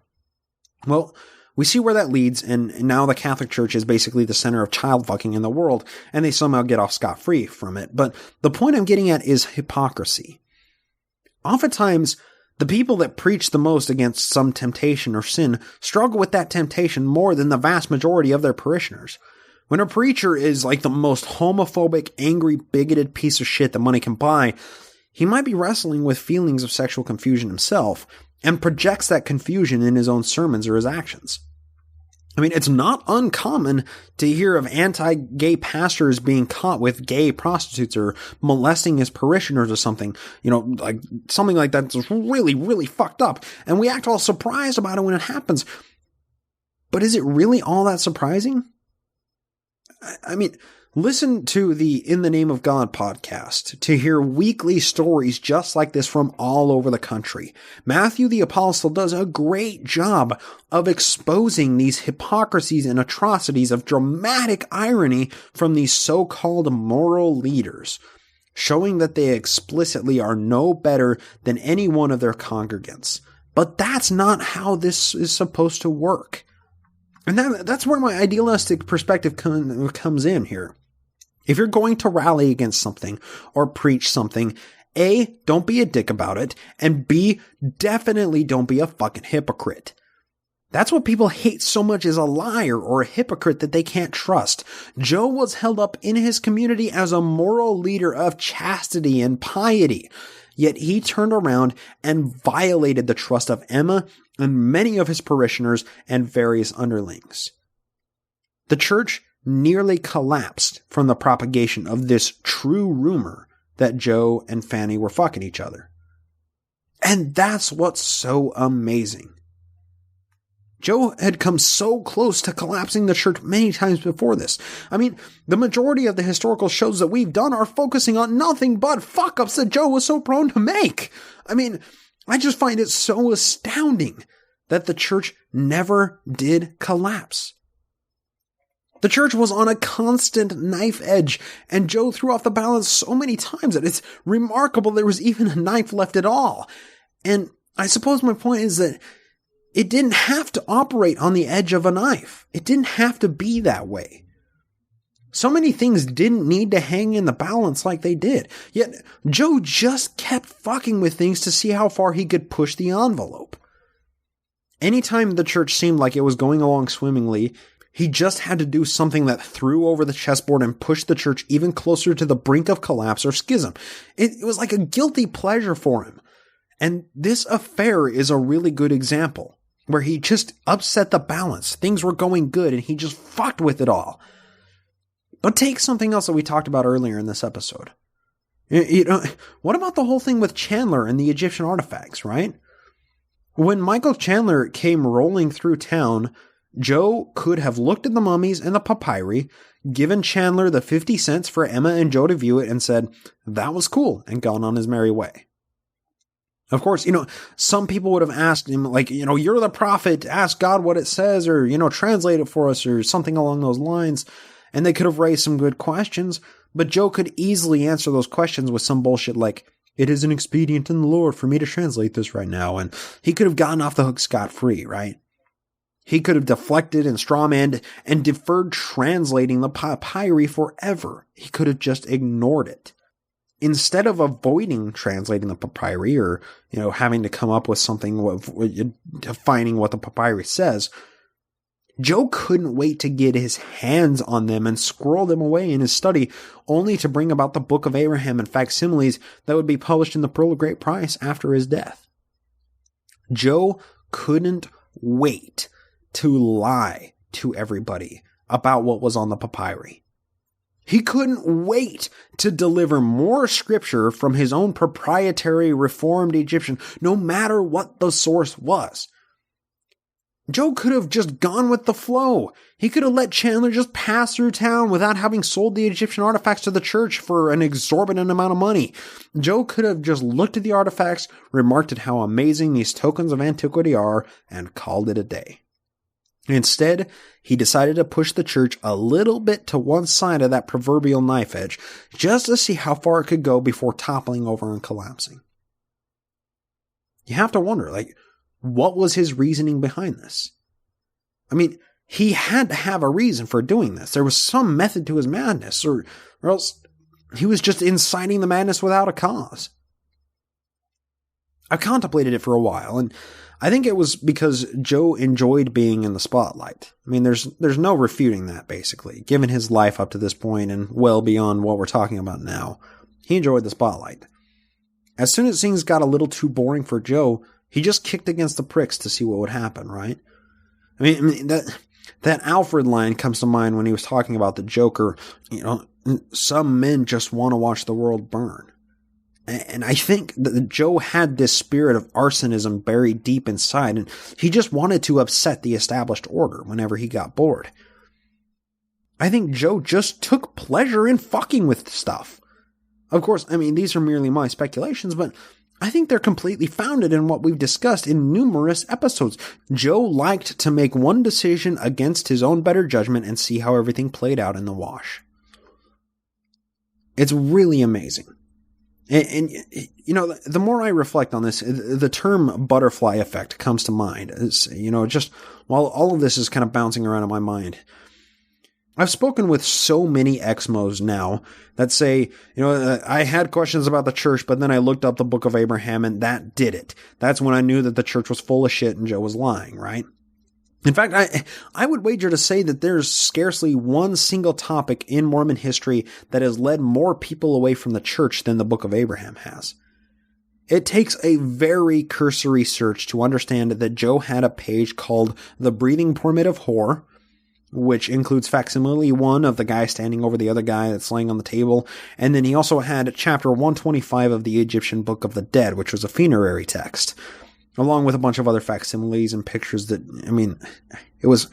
he didn't have anything really remarkable. We have hundreds of copies of all of this stuff.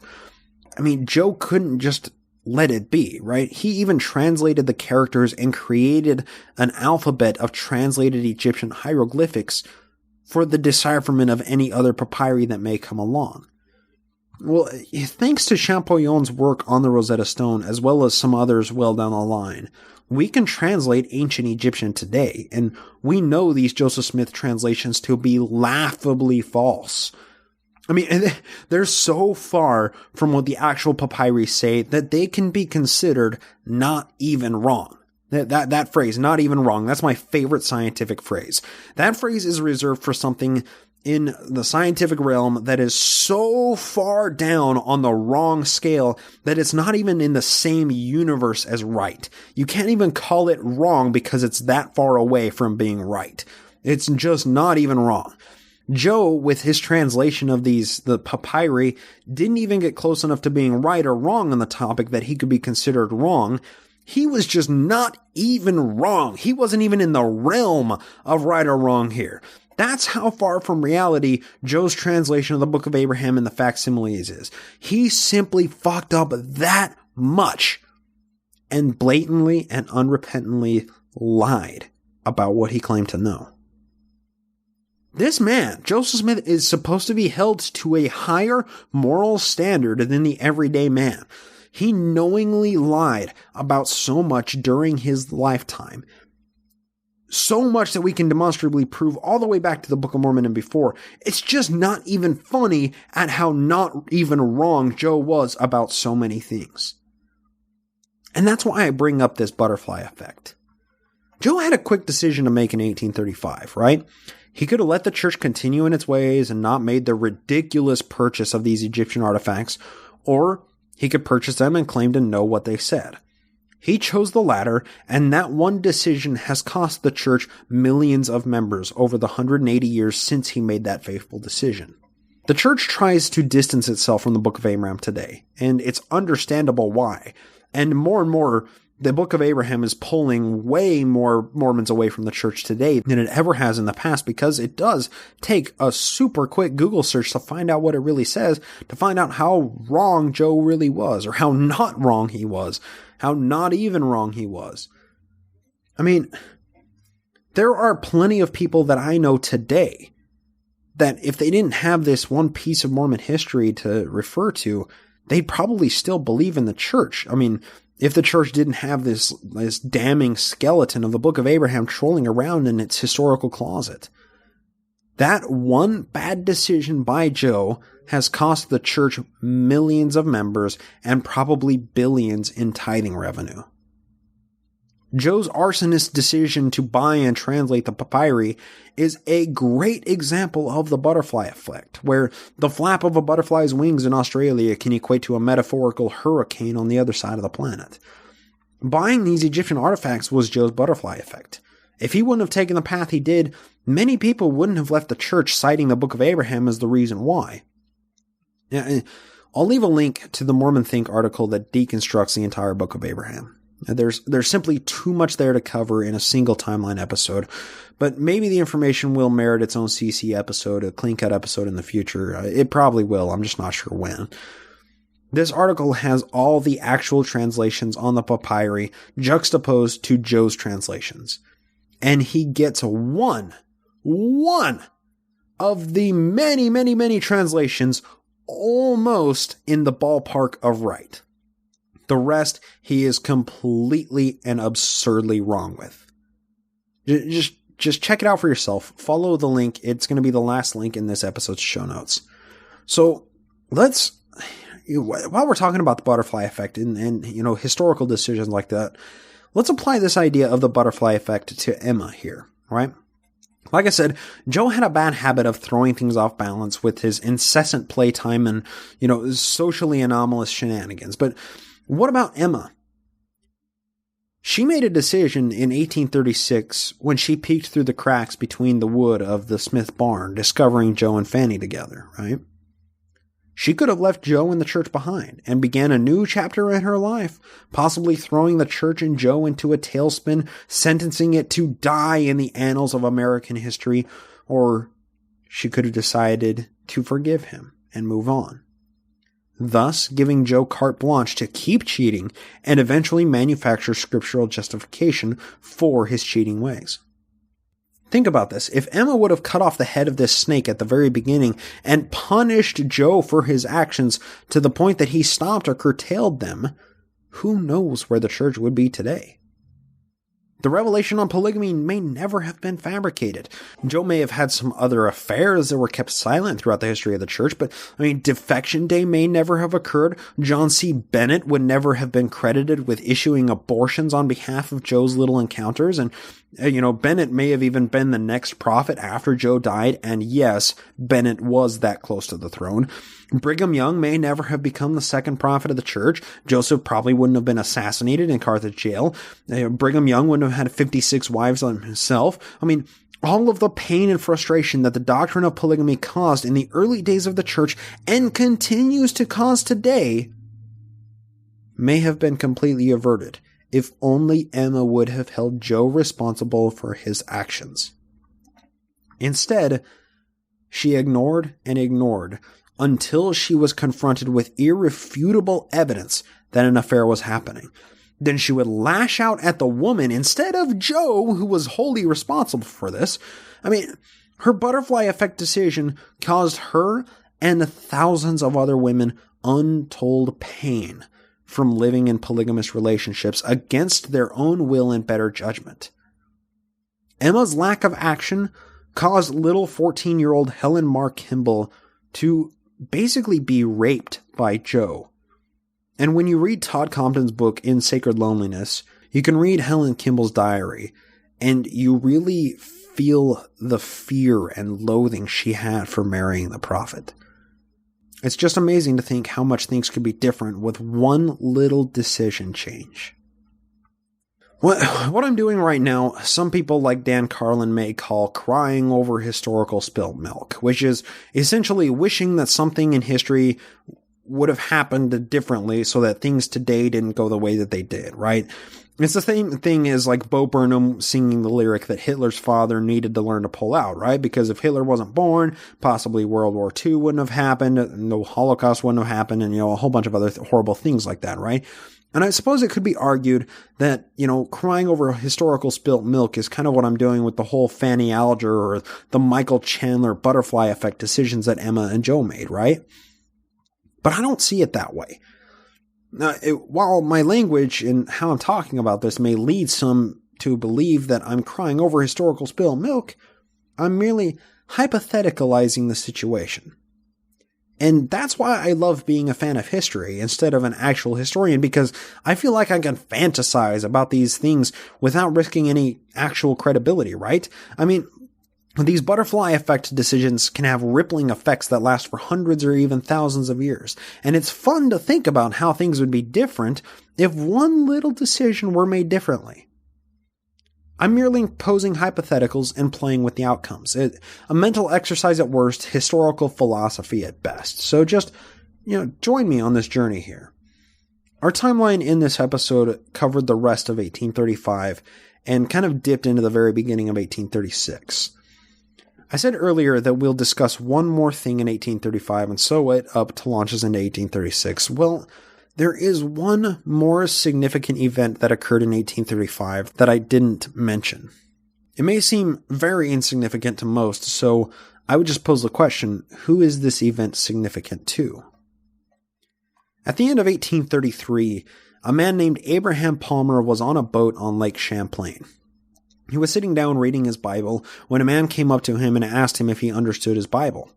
Abraham replied no, to which the other man began to converse with him for an hour or two. At the end of the conversation, the man stood up and said to Abraham Palmer, "You will hear about me a year from today." The man walked away, leaving Palmer in a state of confusion. After sitting stunned for a while, Abraham went back to reading his Bible and had another question for the man. He came across something else that confused him. He stood up and began searching the boat. He asked around to everybody he could find, and nobody had seen a man that fit the description Abraham was giving them. 1 year later to the day, and this is taken from the records of his granddaughter, Leslie L. Palmer, so take that for what's worth, but 1 year later to the day, 2 missionaries showed up to Abraham Palmer's home and gave him a copy of the Book of Mormon. He opened the book up to a random spot that told of the story of the 3 Nephites that still wander the earth, and he was convinced that the Bible man on the boat a year before was one of the 3 Nephites. This occurrence was enough to convince Abraham that the Mormon Church was true, and in 1835, Abraham Palmer was baptized and converted into the church. He received his patriarchal blessing from Big Daddy Cheese in 1836, and would later be called to the Quorum of the 70s in the first conference ever held in Nauvoo, Illinois. He would also be the bodyguard for Joseph for nearly 10 years, leading up to Joe's death in mid-1844, and I guess on that day he wasn't doing his job very well, but you may be wondering why I'm bringing up this Abraham Palmer so late in the show, or why I'm even focusing on this guy in the first place, or why he's significant to talk about. Well, let's discuss that. I mean, to whom is Abraham Palmer's conversion significant? That's a great question. I wouldn't talk about somebody in the storyline unless they were important or significant in some way, or else we would spend every episode talking about dozens of random people that were converted and baptized or were excommunicated during a given time span. That would just get old after a while. But that's the question. Who is Palmer's conversion significant to? There were thousands of members of the church by this point, and he was just another dude that converted. But this conversion is very significant to me because Abraham Palmer is my great-great-great-grandfather. His son was William Moroni Palmer, born in Winter Quarters, Iowa, whose granddaughter is my currently living grandmother. This is the point in the timeline where my family enters the Mormon Church. Abraham Palmer's single butterfly effect decision has rippled for 180 years and led me to grow up in the church, pull away from it 8 years ago, and start a podcast about the LDS Church. You see, I'm not crying over historical spilt milk. I'm coming to grips with the real-world implications of small historical decisions. Small decisions that have led us to where we are today. I wouldn't be the person I am today and be doing what I'm doing right now if not for that little tiny butterfly effect decision that Abraham Palmer made 180 years ago. And that's simply the reality of his decision to convert. There's no wishing or hoping that it would have been a different outcome, just realization of truth. And it makes so much sense to me now. I don't blame these people for making these decisions. I just seek to understand why they made them. Joe made the decision to buy the artifacts from Chandler because he loved to lie to or bamboozle people, and he was in his element when people saw him as the ultimate authority on something. Emma didn't kick Joe to the curb when she caught him and Fanny together because she loved him and didn't want to see anything bad happen to him or hurt him in some way. Abraham Palmer joined the church because he was hungry for answers, and he believed that he was visited by one of the three Nephites while studying his Bible. For a very short time, Abraham Palmer even had 2 wives, so polygamy has a direct effect on my family tree as well. These decisions made by people we know and can study have real-world implications. There's no separating out the history of the church from these small decisions made by the people in that history, and that's something I'm endlessly fascinated by. When I found out my family's personal connection to Mormon history, it was one of the most stunning realizations of my entire life, because that was the hinge-pin point that led my family to where it is today. That was the one decision that forever wove the fabric of the Palmer line and led that line to intertwine through marriage with the Blankenagel line in the 1940s. I'm not sad, angry, or frustrated by this decision. I'm liberated by the knowledge of it. My mind can reconcile why my family is Mormon. I now have a naturalistic explanation for why my family has believed in the church for so long, and it has nothing to do with how true the church is at all. It all comes down to this one decision made by my third great-grandpa, Abraham Palmer. His son, William Moroni Palmer, my second great-grandfather, would become the first patriarch in Alberta, Canada, experience an amazing sight-restoring miracle, and would be known as the Walking Bible because he knew it so well. Understanding this event and appreciating the personal significance of it gives me a whole new level of understanding about the church and my own family history. I would wager to say that many ex-Mormon listeners right now probably have similar stories in their own family history, and I encourage everybody to find that out. A lot of Utah Mormons' family lines tie in with the history that we're talking about right now. Many of you Exmos out there probably had a relative join the church by 1836 or will soon after this in our timeline. We have a natural explanation for why our ancestors believed and why our current families still believe in the church. That is pure liberation for me, and I love it. It shows me that my family doesn't believe in the church because it's immutably and incontrovertibly true. Rather, it shows me that we are all products of our upbringing and subject to the life decisions of our parents and further ancestors. I don't want to end the show with an angry rant or something. I'm in too good of a mood from like this personal connection to the history we've been talking about to today to end with some like epic final line that points out the absurdity of Mormonism, as I'm so often want to do. But what I do have is something kind of special for you guys, and it's something that kind of wraps into this larger discussion that we've been talking about. In 1835, that's when Abraham Palmer joined the church, and that's when my family line got into it. And in the spring of 1836, Abraham Palmer got his patriarchal blessing from Joseph Smith Sr.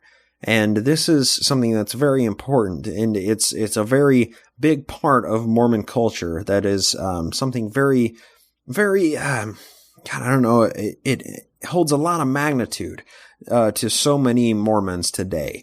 And, you know, throughout history, it's been kind of this thing where, you know, in your prayers every night and day, you talk to God, like you speak with God and you have meditation with God. You talk with God as much as possible. Every morning, every night, before every meal, you're constantly supplicating with God, in the Mormon church, but you're always talking at God. You're never getting information back. It's always just like in the form of a feeling of, you know, burning in your bosom or something like that.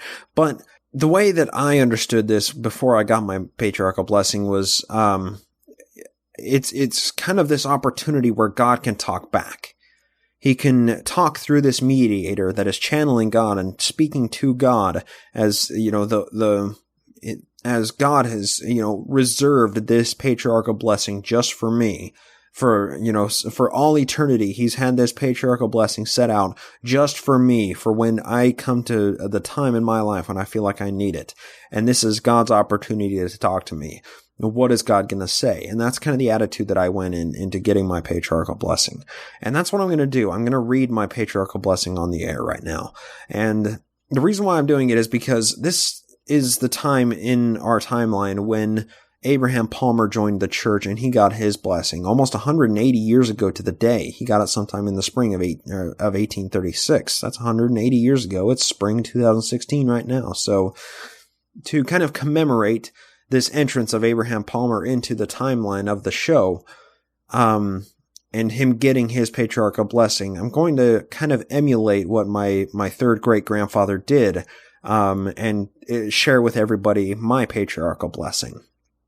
I have a few words that I want to say after that, but this is something that I've been wanting to share for a while, and I've been looking for the right time to share it. And this feels like, a good time. And that's, you know, I hope you enjoy it, and I hope I don't offend anybody in sharing it, but this is my patriarchal blessing given in February of 2005, 11 years ago. Ooh, and I'm afraid that's it. That's all you got if you're not a Patreon of the show. If you want to hear me read my patriarchal blessing, you can go to patreon.com/nakedmormonism and sign up to make a per episode donation. Anybody that does make those donations gets access to episodes that have more content to them. Not every episode is like that, but, you know, quite often I'll have an extra interview or some extra big piece of information. And this is an extra. The patriarchal blessing is an extra like 35 minutes of content. So if you feel like that is worth it and you want to hear exactly what this patriarchal blessing is, then go on to patreon.com/nakedmormonism and sign up to support the show. And anybody that does do that, I appreciate it very much. And be sure to check out the Patreon only version of this episode that is online right now. But, you know, that's pretty much it for the content of this episode. But, you know, normally I end with some kind of rant or something, but this felt like a good way to end it. I do want to end with a final thought, though, and that's if we look at our own history, oftentimes the things that perplex us today come into focus. We can see why something is the way it is when we dig into our history. There's that tired old line of those who don't know history are doomed to repeat it, right? But Dan Carlin adds an extra piece to that quote. I'm not sure where he got it from. He says, those who think history is a predictor of the future are destined to be wrong, right? You know, and that's not an exact quote, but you get the idea. If we understand our history, We can break the chains that shackle us to antiquated beliefs. We can change our future by making informed decisions that take into account our past. But to wrap this together and apply the second quote that I heard from Carlin, if you think that the past successes of the church during trying times is any predictor of its future success, you might just be wrong. And that's something we can all look forward to.